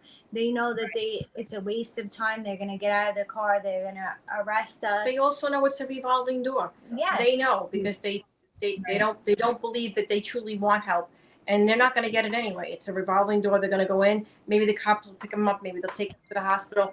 They're going to come right back out. It's going to be repeat. They're going to be back on the street. And It's the a whole judge thing. gives them rehab as an option, even the rehabs, they load you up on medication that you're not really getting help. I'm sorry, the 28-day program, they're not designed to help you. No. You need long-term help, like mental help, not just to be medicated and put back out on the streets in the same situation. It's Right. it's not designed that way. And some people won't agree with this, but if you are put on medication to stop you from using, that's a crutch while you figure out what's really going on and why you're using and how to deal with these things on a day-to-day basis. And then if you're on these medications, you need to come off of them. It's not a solution to stay on methadone and Suboxone and whatever else for the rest of your life. If that's the case, if you have to be put back out into a situation where you need to be on Suboxone or methadone so that you can't use, you still have to continue, figuring out what's really going on and how to live life on a day-to-day basis without any drugs at all. And that's But where it falls short. That's where exactly. So you're getting this medication and you're put back out there, but that's it after that. And then what? Then you're back in the same spot because Right. you're not figuring out how to cope, and you're not given tools, and now you're on this medication. And If you take it, because for a fact, I used to take her and sit in the car, and I would watch in the parking lot, and they were selling yes, their methadone. They were selling it, and at one point, this was in Staten Island, I would, she would go in, who even knows, because they didn't let me come in, the person that was paying for it. She'd go in, who even knows what she was in there doing and what she was getting. And they were selling it in the parking lot anyway. And she comes out and asks me, I forget the dollar amount. I don't know the dollar amount, but she said, "Ma, this girl over here will pay you whatever for your clean urine." yeah. And I urine. just remember looking over, and she had like 2 small children with her, and I'm telling you, she might have even been pregnant. And I just looked over, and I was like, "What the hell are we doing here? What is going on?" And no, I'm not giving it to her. And the babies are being born on methadone because the mother is on methadone. Mm-hmm. So Do you remember you used to go get it? You used to go to methadone with somebody else. Of course, I told you don't make friends, but they'd always make friends. And they would go into Staten Island and they would get methadone. Was that the pink? the pink, The yes. pink stuff. They'd come back and they would come in here and pass out on the Yes, couch, from which the- means from the dose of from the methadone, dose, yes. because they kept, so they would give it to them and then let them drive. They knew they were coming. That's what they were coming for. They'd get in the car completely like that. They would her and him would barely make it through the door, and they would sleep almost the whole day. Yes. No help. And then increase the dose, or they would sell it, whatever was going on in the parking lot. It was a whole drug exchange right in the parking lot of this particular place that was supposed to be helping. Wow. It's Wow. really sad. The whole thing it's just this whole design. I have another question for Alicia. Did you ever have a rehab romance? You ever hook up with somebody and bring them home with you? Every single time. Every single time. There wasn't a time where I didn't leave, including the last time I wound up with my daughter. I got pregnant with my daughter. Mhm. Every single time. It was You know, it was every time I would go in, and most of the time I would go in with someone and leave with someone else. Oh, wow. Yeah. Yeah. I remember Gino went somewhere in Pennsylvania to a rehab. It was pretty far away. And, you know, they would have like these family days or whatever where your family could go. And I'll never forget it. You know, I never wanted to disappoint Gino because I know I was his biggest fan. Let's say that. I always had his back. So I was always overcompensating, I think, for my husband's lack of compassion and love and whatever. So I could never tell Gino no matter what it was. So he comes bopping up to me that day. I hadn't seen him in a while, and he has this girl with him, and he's like, "Oh, this is the girl I told you about that I met here." And I'm like, "Oh," like I didn't want to disappoint him, so I was very nice, whatever. And he's like, if you don't mind, I think she's going to come home and stay with us when we both get out of here." And I'm like, "Okay." So on the ride home, I explained to Vito, "Oh, that girl, Gino's bringing her home when they both get discharged." And he's like, "Is that a good idea?" I'm like, "I don't know. I don't know if it is, but I didn't want to tell him no and screw up his progress, you know?" And then the more I thought about it, I'm like, this is definitely not a good idea. Like all the therapists, the social workers, they all tell you not to do it. But I'm like, well, you know, what am I going to do?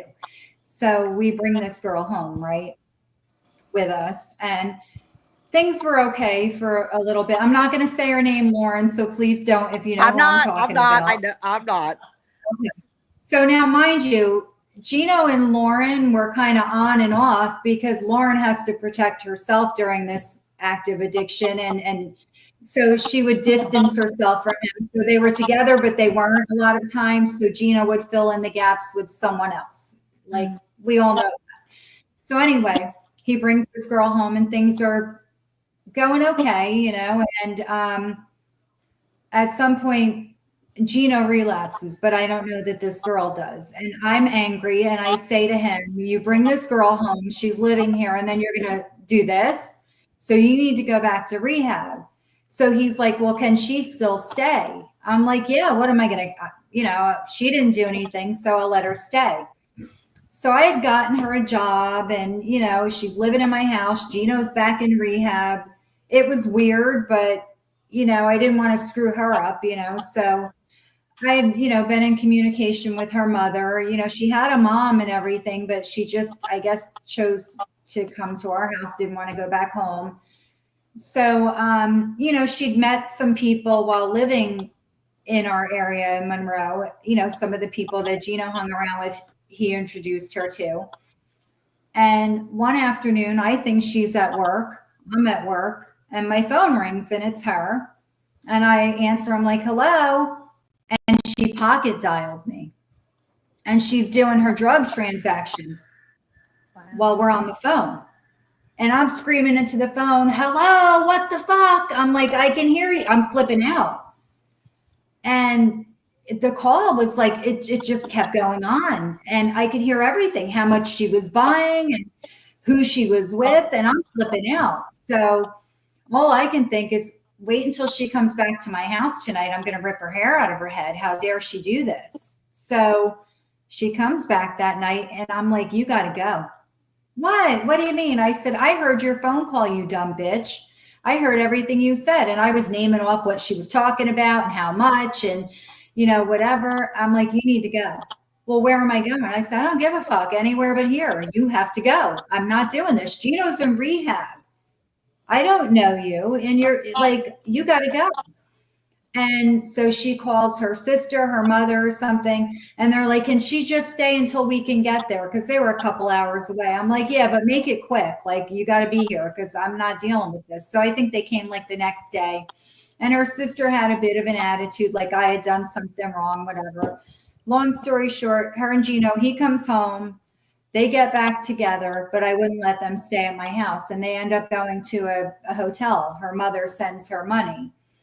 And Gino calls me frantic like that night or the next day. "She overdosed." And I said, "So?" This was my attitude. I'm like, "I don't give a fuck. Call her mother. What do you want from me?" And he was so upset. and he was crying and carrying on, and we're going to this hospital. Can you come there? I said, nope, not doing it. Well, finally I did. But I feel bad now that I was so mean to her when I picked them up. And I'm like, where are you guys going? Because you're not coming to my house. I'm not bringing this shit home. You know, I don't need this. I already have you, Gino. I don't need two of you. Like, I can't handle it. So she ended up going back home, and I guess they broke up at that point. And I'm happy to say that she's married with a child and she's doing great. I wish Gino was, but he's not. And I'm happy that she is. But I mean, these are the things they tell you not to meet anybody in rehab because it's not a good thing. And I guess this is the reason why. But, you know, I'll just never forget certain things that happened. You know, there are certain things that stick out in your mind. And it's funny sometimes some of the things that you'll remember. But, you know, that's one of the things I remember is this girl he brought home like a stray puppy, and he wanted to keep her, and he was going to take care of her and feed her and take care of her, you know, like when a kid wants a puppy. And I'm like, okay, because I never wanted to disappoint and let him down. And, you know, it was a learning experience, I guess, for me. And every time after he went to rehab, I'm like, you're not bringing anything home with you. Don't come home with anything you didn't go there with, you know. And I meant that in many ways. But, you know, it's you know, it was just, I was new to all this stuff and I didn't want to disappoint him. And I thought if I told him no that day at the family session, it was going to screw him up and he was going to leave or something, maybe, you know. So I let him bring her home. But that's one of my crazy stories about Gino and one of his rehab romances. I don't know that, I know that he met a lot of people along the way. I don't know that he got involved with anybody else, you know, while in rehab, but she was just one of the ones that he brought home, or the only one he brought home. He never brought anybody else home and never really talked about anybody else. So, but I just wondered, like, Alicia, had you dealt with the same thing? I guess it's probably very common. Well, now that you say it, it got me thinking. And I guess most of the time I must have been the puppy that the guys brought home, because I've been brought home to numerous from rehabs and stayed in other people's houses. Same situation as yours. We went home together. I stayed in their parents' house with them. And, you know, I will say we do really believe that we're going to keep each other sober in the beginning. It'll be so great. We'll help each other out. We'll stay clean together. And then you start to feed off of each other and try to feel each other out to see who's going to relapse first. Like you'll say little things. Oh, I really wish we could do this tonight, but I know we can't, just to see if the other person will give in. This way you don't relapse. Like if they're thinking it too. Yes. This way you could relapse together. And then that's where everything hits the fan, you know. But now that you mentioned it, I'm the puppy. I was brought home plenty, right? Yeah. Plenty. Yeah. Living in different people's houses. Oh yeah, you did that a lot. I didn't bring anybody home to my parents' house, Only but I this was one. definitely brought home to other people's houses. So yeah, the only one I think that you brought home was him. And normally, and I don't know, she was far too. She was in Texas, and she was in a very I would say very remote place, like, and there was a huge lake, and and the boys and the girls, you know, were separate. They were not together. Like we never even saw each other. It No, was there was completely no- separate. which is, you know, whatever, family day. The boys side, I mean, they were mostly grown men. They would work, you know, when for the girls' family day and vice versa. We, you know, I mean, like I said, we could joke now. At the time, nothing was funny. Like there was just nothing funny. We said somehow she managed to swim across the lake. I did.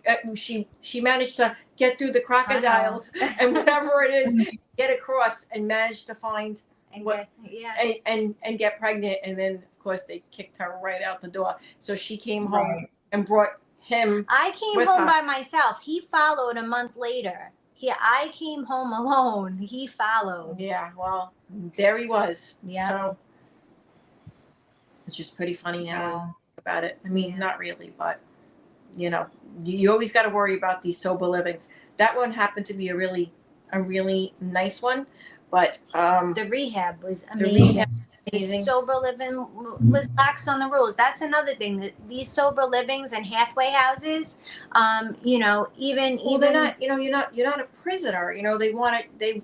I get the premise of them, but it's not. It's not what it's for. It's not what it's about. It's all money making. yes. It's all money making. Yep. Run by We other learned addicts that. freshly out. They're not. They're freshly out. They're not equipped. You know, to handle other addicts yet, and yet they're put into these situations. And everybody thinks they can run them. Okay, I'm cured. This is great. Let's Yes. open up a whole bunch of sober livings. And it is a recipe for disaster, because now you've got a whole house full of people that are they're not even newly recovered, because there isn't enough time, and it's being run by other addicts. And there you are, making all of the friends. Yeah. There's a Yeah, I town near was me called. Go ahead, Becky. Oh, What? go ahead. Are you sure? I was just saying, I was very naive to the whole sober living halfway house thing. So I'm thinking, oh, okay, he gets out of after 28 days because insurance kicks you out, Right. and they recommend going to sober living or a halfway house. So I'm thinking it's a structured program like what he just came Mhm. from. I didn't understand what it was. It's like, let's just throw 6 people in this house that don't know each other and expect that they're going to go to work every day and cook and clean and stay sober. They're not. You know? And here I'm paying the rent until Gino gets a job and is, you know, established himself. So you're paying rent, and sometimes Gino would already have been gone.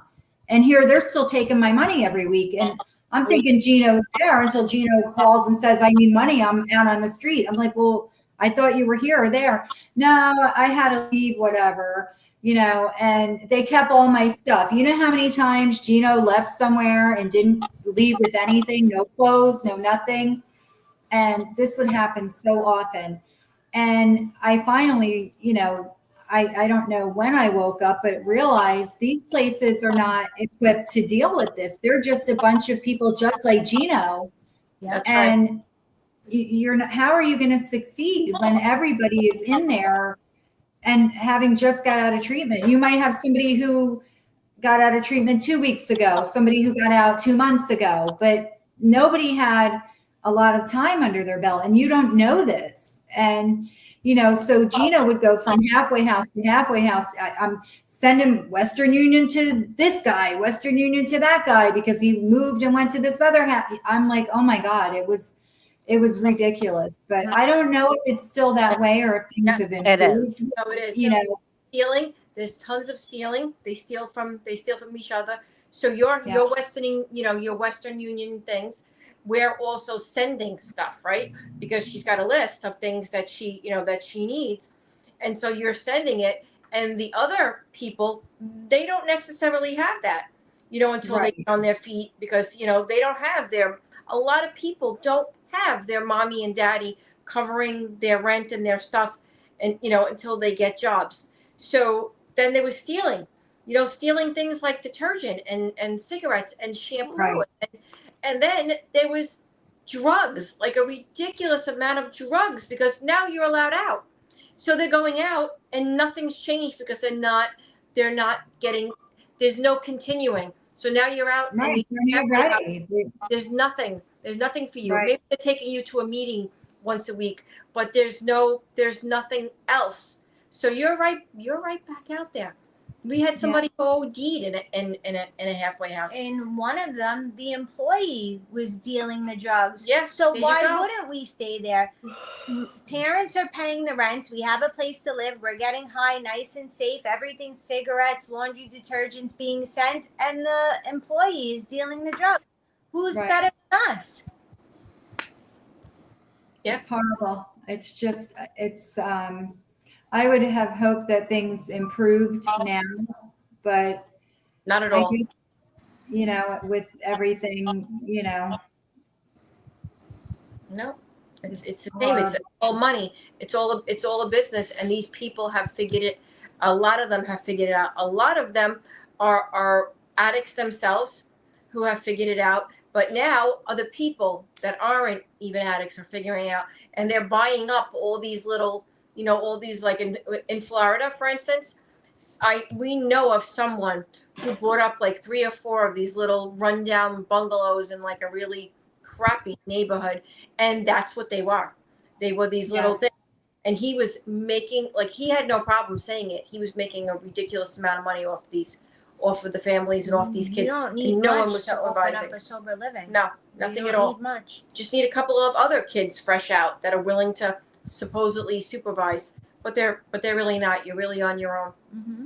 Right. Yeah. There's I remember so many times Gino would leave treatment and go to one of these sober living or halfway houses, and they would tell you, before he would get discharged, oh, he has time to look for a job. They'll help him find a job, whatever. And then he'd get there and he'd call me in a panic. This guy said, if I don't have a job by Wednesday, I'm getting kicked out of here. I can't stay. I'm like, he just took 2 weeks rent from me. What do you mean? You got at least 2 weeks to find a job. No, he said, if I don't have a job by whatever, I have to leave. And, this would happen more times than not. It was crazy, that the things that were happening. And it would happen often. It was like these people would take money from you and tell you, oh no, he's got time. And then tell, the person something totally different and like threaten them that I'm going to put your stuff outside and you're not going to be allowed back in here if you don't have a job. And I mean, I don't know how many times that happened. And, Gino would leave and he wouldn't get his stuff back. There were how many times we had to replace clothes, shoes, he would never get his stuff back. They would keep it, and Yes. just everybody would take his stuff. He wouldn't get it back. Yeah. It was horrible. Well, But Yeah, I didn't know if it was any better now, and I don't think I want to know. I don't ever want to have to deal with this again. It was horrible. I feel for anybody who's going through this now with anybody, a loved one, son, daughter, mother, father, sister, brother. It's horrible. I don't wish it on anybody. I just, the constant worry, and it's just emotionally draining. And, like I said, I can't think of anybody who doesn't know somebody who has died from an overdose, or I think everybody knows somebody. And I wanted to do the show today because it's, I can't think, what is it, Lauren? International Overdose Awareness Day. Right. I mean, everybody, I heard the whole month of August, we remember those still struggling and those that we lost, but today is the International Awareness Day. So that's why it was important for me to do this show today.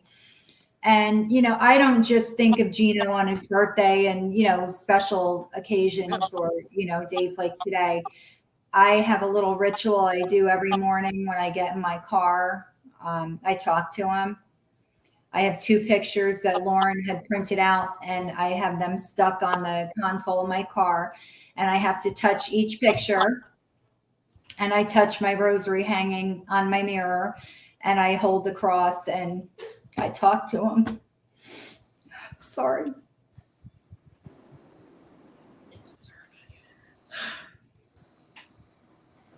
It's a lot. Mm-hmm. It doesn't get easier. At least for me, it hasn't. I don't think it does.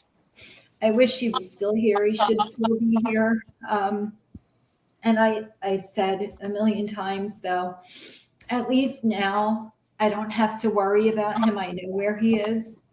And I know it's a horrible thing. And some people take that the wrong way.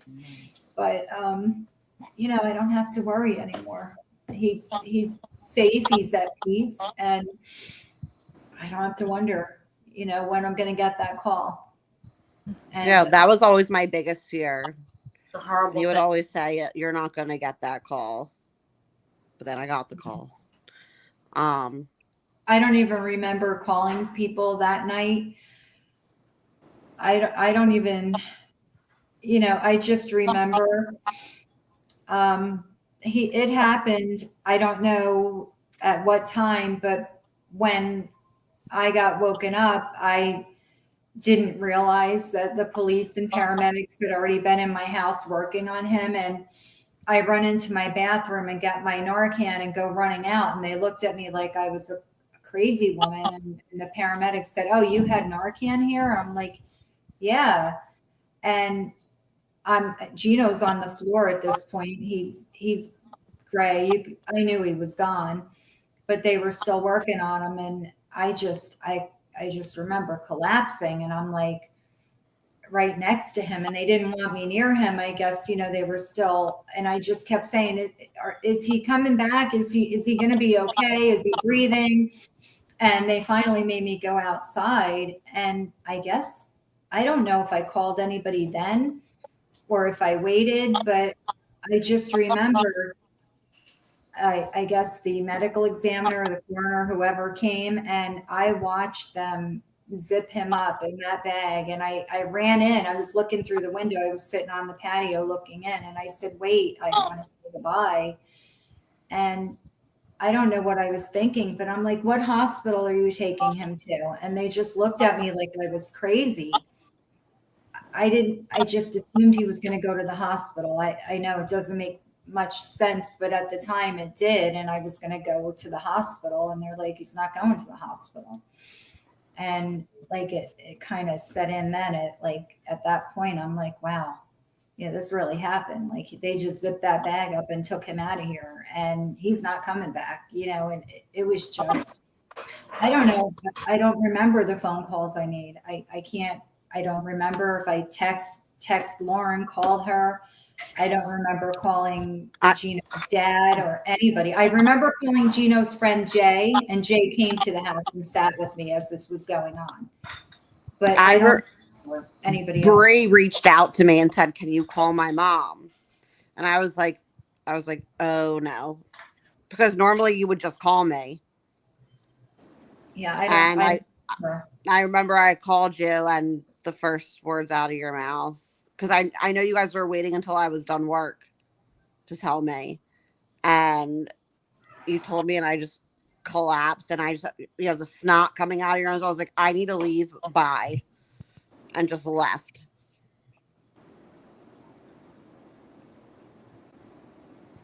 It was it's a night I'll never forget. Like I said, I don't wish it on anybody, and I just hope that, maybe not tonight, maybe nobody's watching, or but I hope somewhere down the line somebody watches this and they see Alicia sitting here, and they know that you can recover, you do recover. I also hope that somebody hears what happened to us and think maybe it's time to get help. Maybe I don't want to put my family through this or myself anymore. I don't know. I don't know what I expect to do with this channel, but I want to do good things. I want to be here for people. I want people to not be afraid to reach out to somebody, because we're not all judging you. No. We're here. I'm here because I want to be here for somebody, because I often wonder, did Gino reach out to people and they just didn't bother with him, when he was struggling? I don't want to do that to somebody. No. I want to help if I can help. And even if it's just a phone call, or going and sitting with somebody who has nobody, and talking them through this, and, helping them, reach out and try to get a bed, because some people they give up. They don't want to try. They don't want to do the work because they get treated so badly. But yeah, I want to do whatever I can to help somebody not go through what we went through, and having Alicia here to tell her story, I feel like that can give other people hope, because they can look at you and see like, oh, wow, 9 years. That's a long time. It is achievable. I can do this. Maybe I can do this. And, sometimes when you do these live shows, people reach out afterwards and, oh, I was, I saw so-and-so, or, I heard what this person was saying. How can I get in touch with them?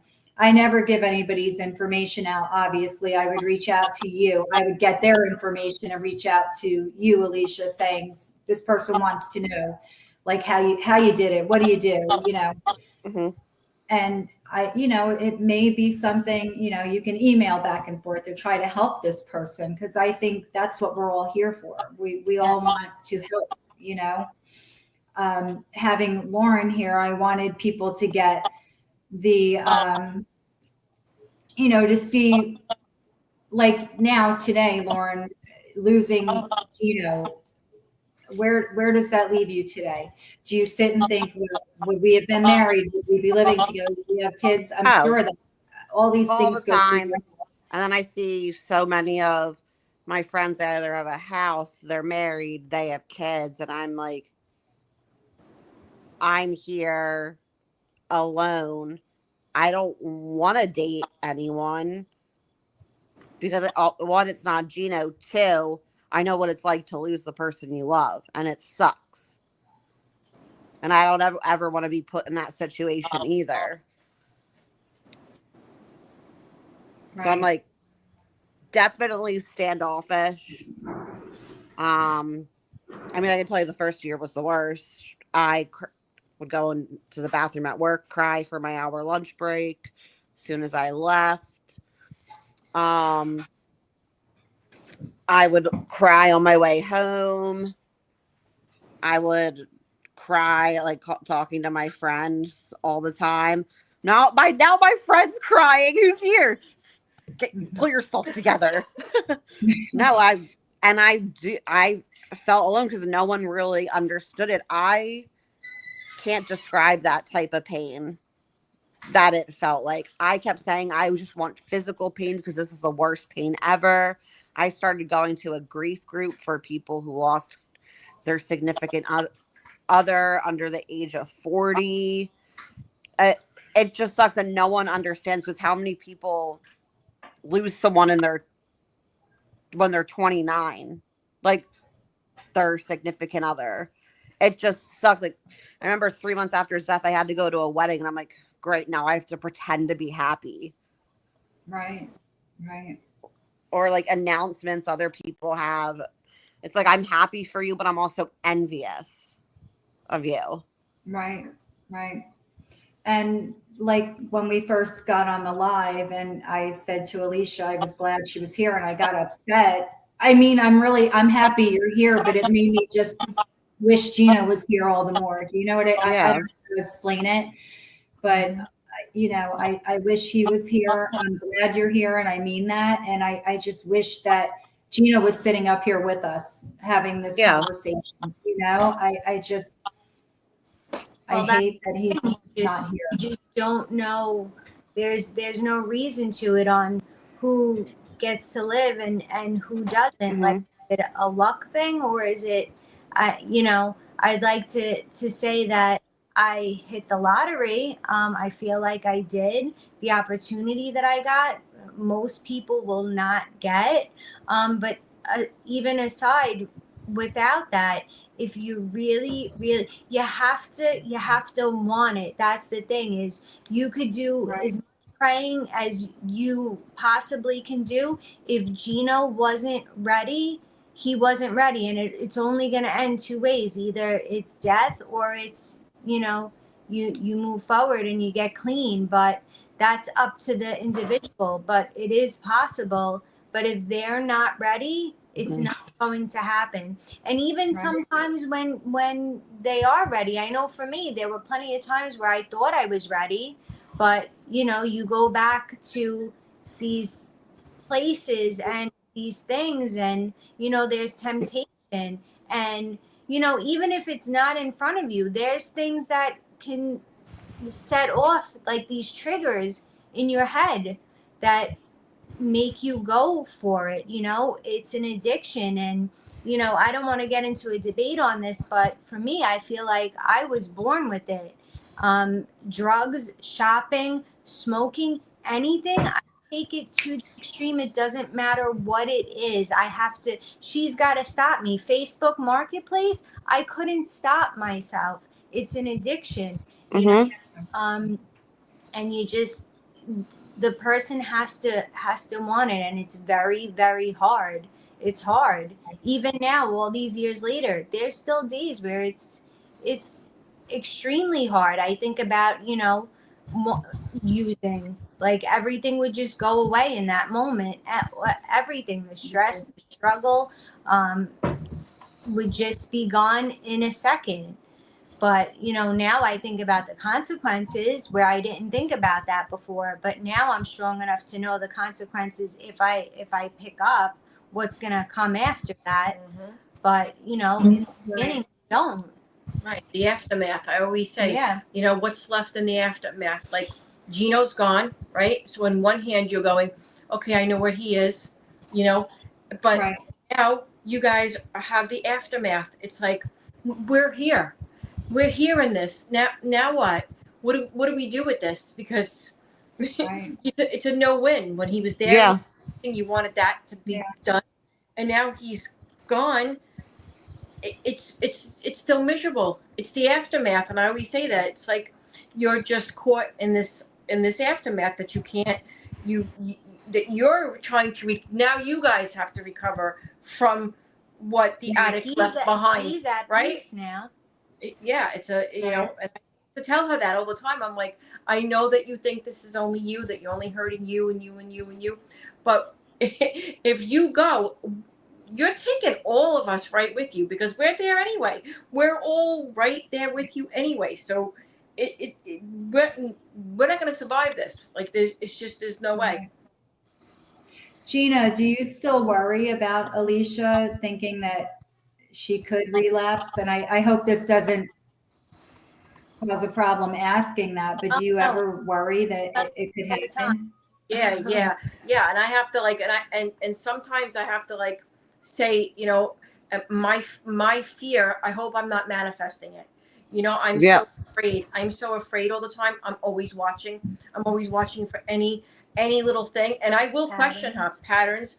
I'm all over patterns, for us, and probably Gino too.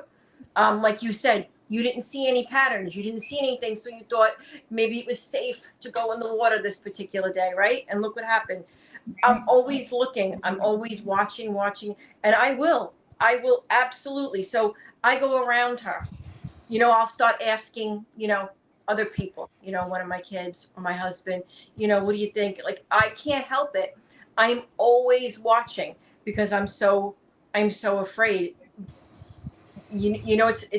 It's not, it might not be a good thing, because I'm always afraid that I'm, that what you think about, you bring about, but I can't help it. Like, I have to, I have to just be all over it, because I missed it the first time, like I didn't see it. So now I'm all over it, especially that there's two little girls involved.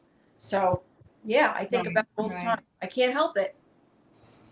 Yeah, Gino could be doing well for a couple days, I'm sorry, weeks, and I would just be like, oh, he did this differently. What, are you on drugs? And he'd be like, no. Like, and I know he wasn't at that time, but I would be so scared. I would be looking for it. Yeah. right. She doesn't get mad anymore. She used to, and like, when she was very touchy, but now Very she, defensive. as a mother, and all these, now she's got it. See, so it's not like, she came right out and we were like, hey, run a halfway house. You've got this. She would have been like, what? Let me show you how to shoot up a puddle water. You know what I mean? Like, now she's got it. So she completely, because she's got her kids, and I have nothing to hide. So Yeah. it's like, you want to piss test me? Piss. right. But before she would get mad, she'd be like, really? Is this how it's always going to be? And I'm like, yeah. You brought that shit on yourself, and that's how it's always going to be. And too bad. Right. Now she's like, it's just matter of fact. Even if I squint my eyes, she's like, she knows it's coming. So it's just how it is. Right. Do you think the show Intervention saved your life? Do you think that I think it saved you?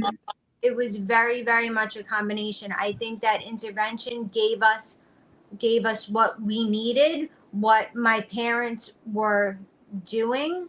I think that they, made it happen. But I do believe that it was my parents not giving up. Like it was a daily constant, her trying to figure out how to do this and reaching out to them. But they definitely gave my parents what they needed. Had we not had intervention and the rehab that they sent me to, I don't know if I would be here. And that's the truth, because even when intervention put me on the plane and sent me to the place, I had every intention on leaving. I snuck a phone in. I was never planning on staying there. I just wanted to do the TV and keep them quiet for a little while. They were giving me all the drug money I needed at the time. And I was never planning on staying. I was going to give it a couple of weeks and I was out of there too. But something at that place, it really was a great place. It was. We could really not was. find a good But place. They found one. They were not your regular rehab. Like they were, you want to leave, you're not getting your phone, you're not getting your stuff, we're keeping everything, not even your shoes. Like they took anything that was packed, they locked in a closet. You were leaving barefoot down a mountain with the coyotes, hitchhiking, and the nearest town was miles and miles away. So I mean, they had us locked up.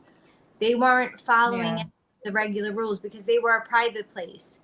I guess that's what the difference was, that it was a private rehab. Right. So I think it was a combination of both. Yeah, intervention did. I have to say,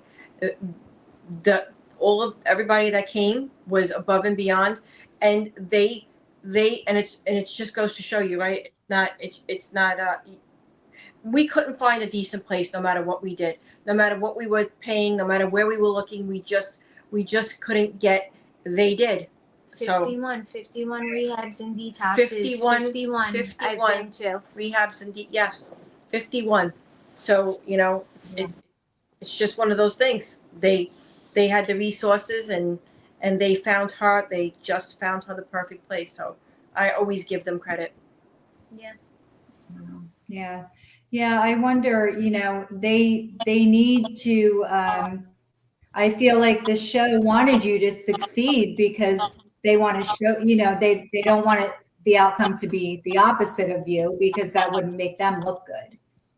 So I think that they find the best place, they work with them, they want to put you in a good place because they want a positive outcome. They don't want it to look like, oh, wow, this show put her here and this is what happened. So of course they want you to go to a quality place and they want you to get the best care. And, I had reached out to them about Gino a few times, but never got any feedback. But I don't know how they decide, if it's just, they just randomly pick somebody. I don't know how they do it, but we never got a call back. And I don't know that, maybe it would have worked for him, maybe not. I think in Gino's situation, coming to stay at my house wasn't a good thing for him because of what we were dealing with at the time he came. And I think that triggered him to want to use that night because, I've said before, our house was kind of depressing, with everything going on. He would have to leave the room sometimes. He'd say, is this all we talk about here? And he couldn't handle hearing about Corey's death. And, it would upset him. And, I don't know if he never came to stay with me, would this have happened, or would he have just died on the street somewhere in Philadelphia? I don't know. I would go with that. I'll never know the answer to that, but I just can't do that. I'm glad that happened at home. So I have that just came into my mind. The night that you thought everything was all good and quiet, did Gino know? Did you say to him that you were going to take something to help you sleep that night? No, I didn't. I didn't share with my kids. I mean, I think all my kids, especially now, know I'm on medication. They all know it now. The whole world does. But I didn't always announce when I was doing something because I didn't want my kids to think, oh, we can get over on mom because he's going to be out. So I wouldn't wouldn't say it. That particular night, I was packing his lunch, Brianna's lunch. They worked together, and yes, I still pack their lunch. I still pack my daughter Nikki's lunch to this day when she goes to work. That's just me. This is what I do. And I was packing his lunch. He was asking me, do we have this? Or when you go to the store, can you get more of these cereal bars? I like them. Okay. He was telling me what he wanted in his lunch, and he was perfectly normal. They had gone out. He went with Brianna and her boyfriend and his friend Jay. They'd gone out. It was St. Patrick's Day. And they were going out to get something to eat, and the others were going to have a couple drinks, whatever. And I know a lot of people are like, well, what was he doing in a bar if he's in recovery? Listen, he was an adult. Well, you're not allowed to go there, you know? I mean, he wasn't a drinker, you know, it wasn't his thing. And I know maybe that doesn't make sense to a lot of people, but you know, what could I do? They're going out. No, And he never drank. Neither did she. No, Ever. So it's yeah, it wasn't his thing, you know? So they were going out. He was mostly going for the entertainment, you know, and to eat, whatever. They got home early. We talked about what I was packing for lunch, what I was going to get when I went to the store the next day. And the last thing I remember saying to him, make sure you turn out all the lights and stuff when you go to bed. And we said, I love you, which I make it a point to say all the time to my kids. And I'm so glad I did, because it was the last time I got to say it to him and him to me.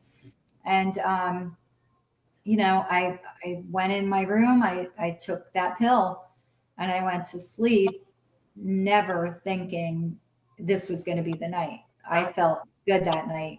I just, like I said, normally I was in tune to this stuff. I would know something. He wasn't acting weird, you know, to me. He wasn't acting like he was in a hurry to get rid of me. We had a conversation. It was like, you know, everything seemed quite normal. And that was the night. It's just, you know, had I not taken the pill, nothing would be any different. I know that. It doesn't change anything. no. Maybe I would have walked out and seen him before anybody else did. I don't know. You know, I'm not sure. Yeah. I don't know how it would have been. You know, Yeah. it's just, I'm just glad it was at my house and not on the street somewhere or in some, you know, flop house somewhere or whatever, trap house, whatever they call it. I don't know. Yeah. But, you know, as much as it sounds crazy, I'm just happy that it was on my couch in my house. You know, I mean, you know, as far as that stuff, I mean, come on, you know, it's a horrible situation no matter what. But yes, that would be the you know, the best scenario, and not out somewhere else with complete strangers. And that you right. got, And maybe not having an ID on him, and maybe they wouldn't know who he was. And, you know, can you imagine that? And no. you know, that's all I could think about was I was just grateful that it was at home and, you know, it wasn't somewhere else where somebody was just going to walk over him and leave him there Mm-hmm. and not care. Like he died at home. Now he was loved and cared for. And, you know, that made me feel good. He knew, Gino knew I was his biggest fan. He knew I was there for him. And he died knowing that. So I'm grateful. That, you know, he was with me and not somewhere else or with someone else. So, but is there anything anybody wants to add? Because I think we've been at it for a couple hours. So I would like to do this. I don't want to say weekly, but I would really like to do this again. I know that I butt in a lot and I know there's so much more to say. I would love to do this again with all of you, and I hope that people reach out. Anybody that needs help, I hope they reach out to us and we can help somebody. Absolutely, that would be great. You know, Yes. that's what it's all about, because you know, some people don't have it in their corner. No, they don't. They don't. Yeah, but is there anything anybody else wants to add? Any words of wisdom, Alicia, from you?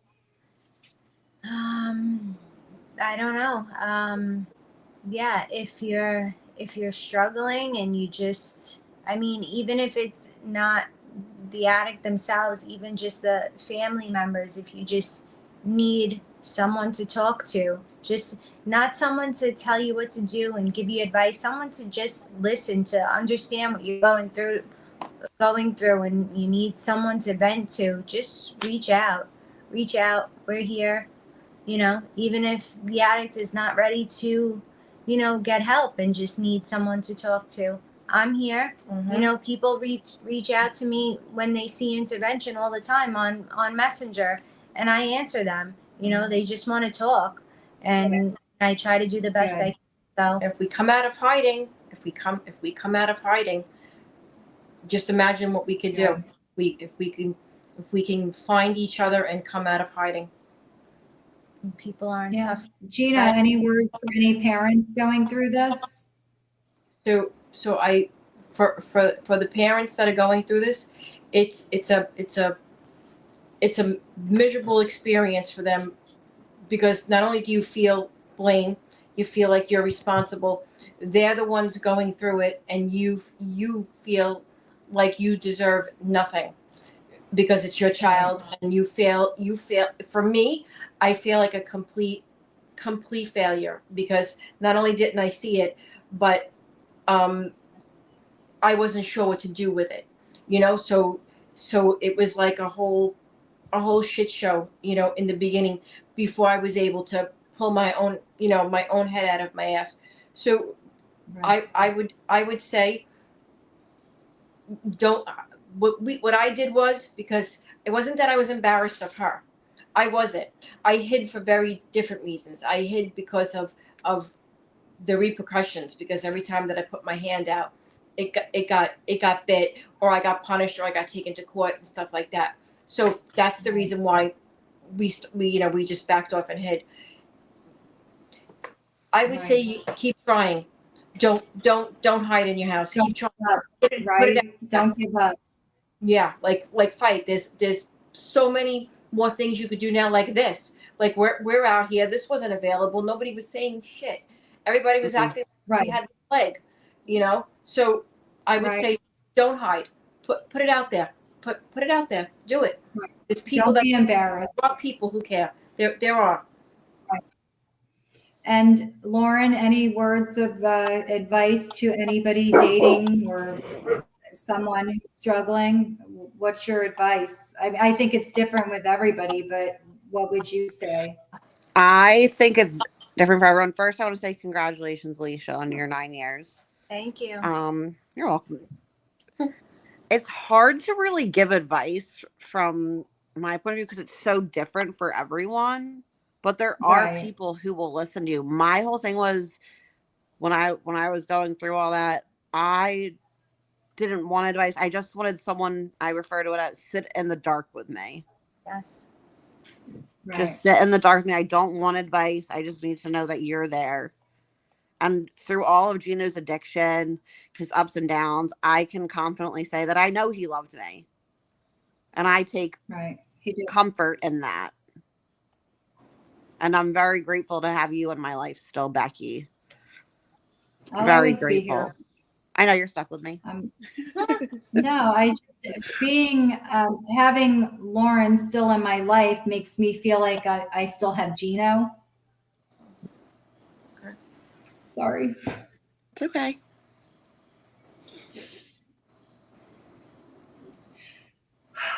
Fuck, I hate this.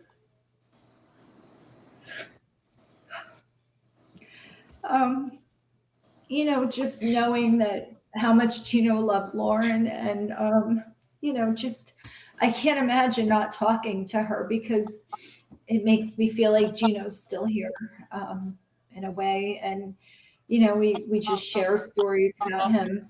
Mm-hmm. And I have a room here at my house for Lauren. I mean, when she comes to visit, and I try to take care of her, and because that's what Gino would want me to do. And I hope we always stay as close as we are. No matter if you go get married, whatever you do, I mean, your husband's going to have to know that I come first. I've always, so in like my grief counseling and stuff, we've all brought that up. We're like, what if all of us do start dating someone? And I remember the counselor saying they all have to know. They're all going to know about it because it is a part of you. Right. I can't imagine not being able to call you and talk about something I was thinking about, or something. I know would be certain hard. things throughout my day. I'm like, something I would normally call Gina about, I just call Becky about. And it's the most random thing. And then we just end up being on the phone for 2-3 hours. I mean, Gino had this sense of humor that you had to know him to understand it. Mm-hmm. And there are just stupid little things like Lauren gets, like, I know it sounds stupid, but that, I don't know what it was about D's nuts, whatever. I got her a Christmas ornament that said that because it reminded me of Gino. Because he used to say that all the time. So I got myself one, I got her one. And I know most people would think that's the most stupid thing, but I have that on my little shrine to Gino, this thing that says D's nuts, because it just reminded me of him. I kept the gold grill thing that he had for his teeth. He had these gold teeth things. And I'm going to tell you that after he passed away, I tried to wear it, but it didn't fit my teeth, it fit his, because I just wanted to be close to him. I have it, like, just stupid things like that some people probably think, oh my God, this lady's nuts. But I don't know. It's just Lauren gets it because she got him. I mean, I do. Hold on. My friend wants to say something who's here. Good. oh, okay. Hi. Hi. She met Gino before. I have met Gino. My mom's best friend growing up, her son passed away of an overdose, and he had a lot of surgeries on his foot. So when he was cremated, they gave her the bolts out of his foot, and she made like a bracelet. I think she made like a necklace. It's the weirdest thing, but it was comforting to her, And Right. some people think it's really creepy, and she feels like No, that's he's with her. something Becky and I would do. Right. Like, Yeah, no, I mean, it's just, weird. Sometimes Mm-hmm. it's what helps you.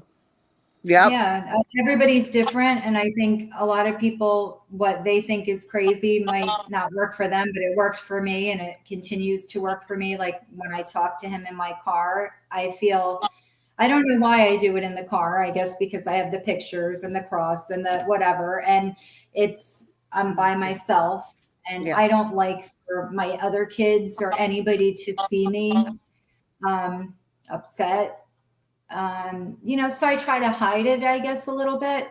So I talk to him in the car, and I literally am talking out loud. So anybody sitting next to me on the street is probably, maybe they think I have a little thing in my ear and I'm on the phone or something. I don't know, but I do talk to him, and it's a ritual I do every time I get in the car by myself. I have this conversation with him. There are times, and this is really crazy, but you ever have to go like pee really bad and you're like, God, just let me get home. Yes. And I'll say to Gino, if you have any control up there, please just let me make it home and not piss myself. Or, just stupid things. Like, I don't know. Crazy things that this is. No, I talk to I Gino still all the time too. He's the first thing I think about when I wake up and before I go to bed.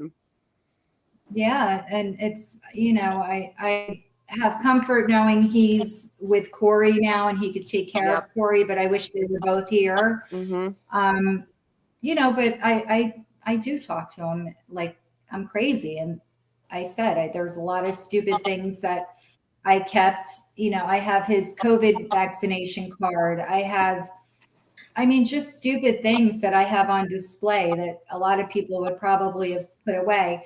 I recently got a check,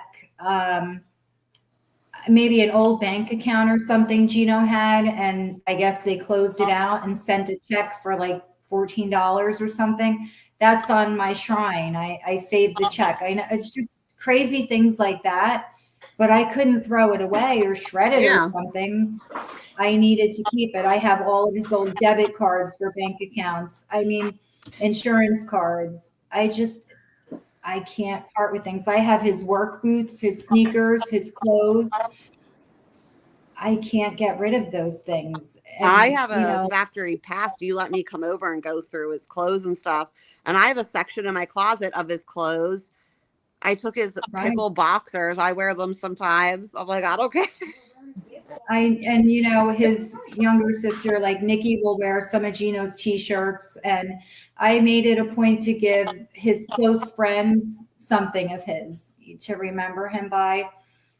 And you know, I kept everything that he had. And you know, when we were, you know, going through his things, I was in my storage unit in my basement, and Lauren had been there, and he had skateboards up in like the rafters and the ceiling, you know, like I don't know how to explain it, but he had skateboards and other things like sitting up there, because we looked up, and I think I gave Lauren a skateboard or something. Yep. And I guess it was almost probably a year later.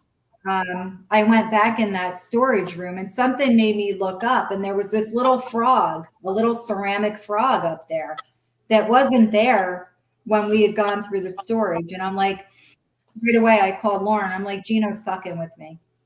And she's like, what do you mean? I took a picture and sent it. And she's like, where did that come from? It was not there. We had all been in there. Mm-mm. And I am convinced that Gino put that there. Because I was And asking where it went. Because Gino and I would FaceTime all the time, and I'd be like, I don't want to talk to you. Let me see the frog. Just like messing around. And I thought it was just lost or something.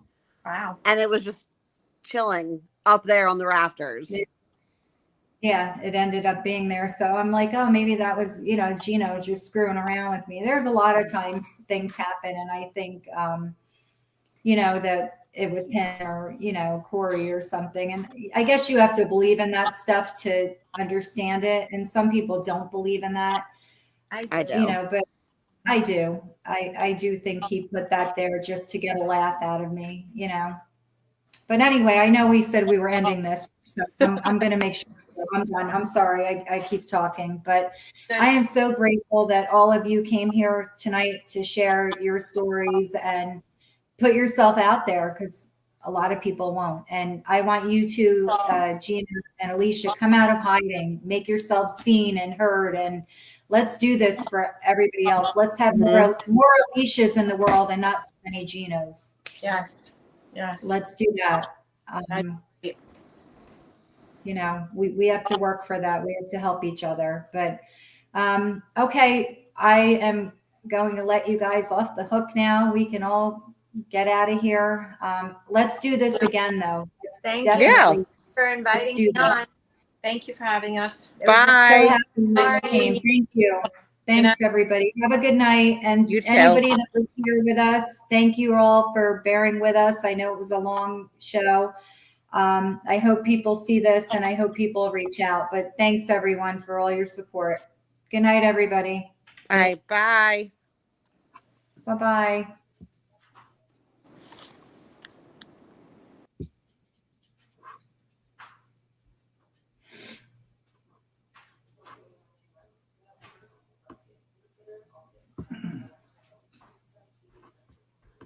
You know,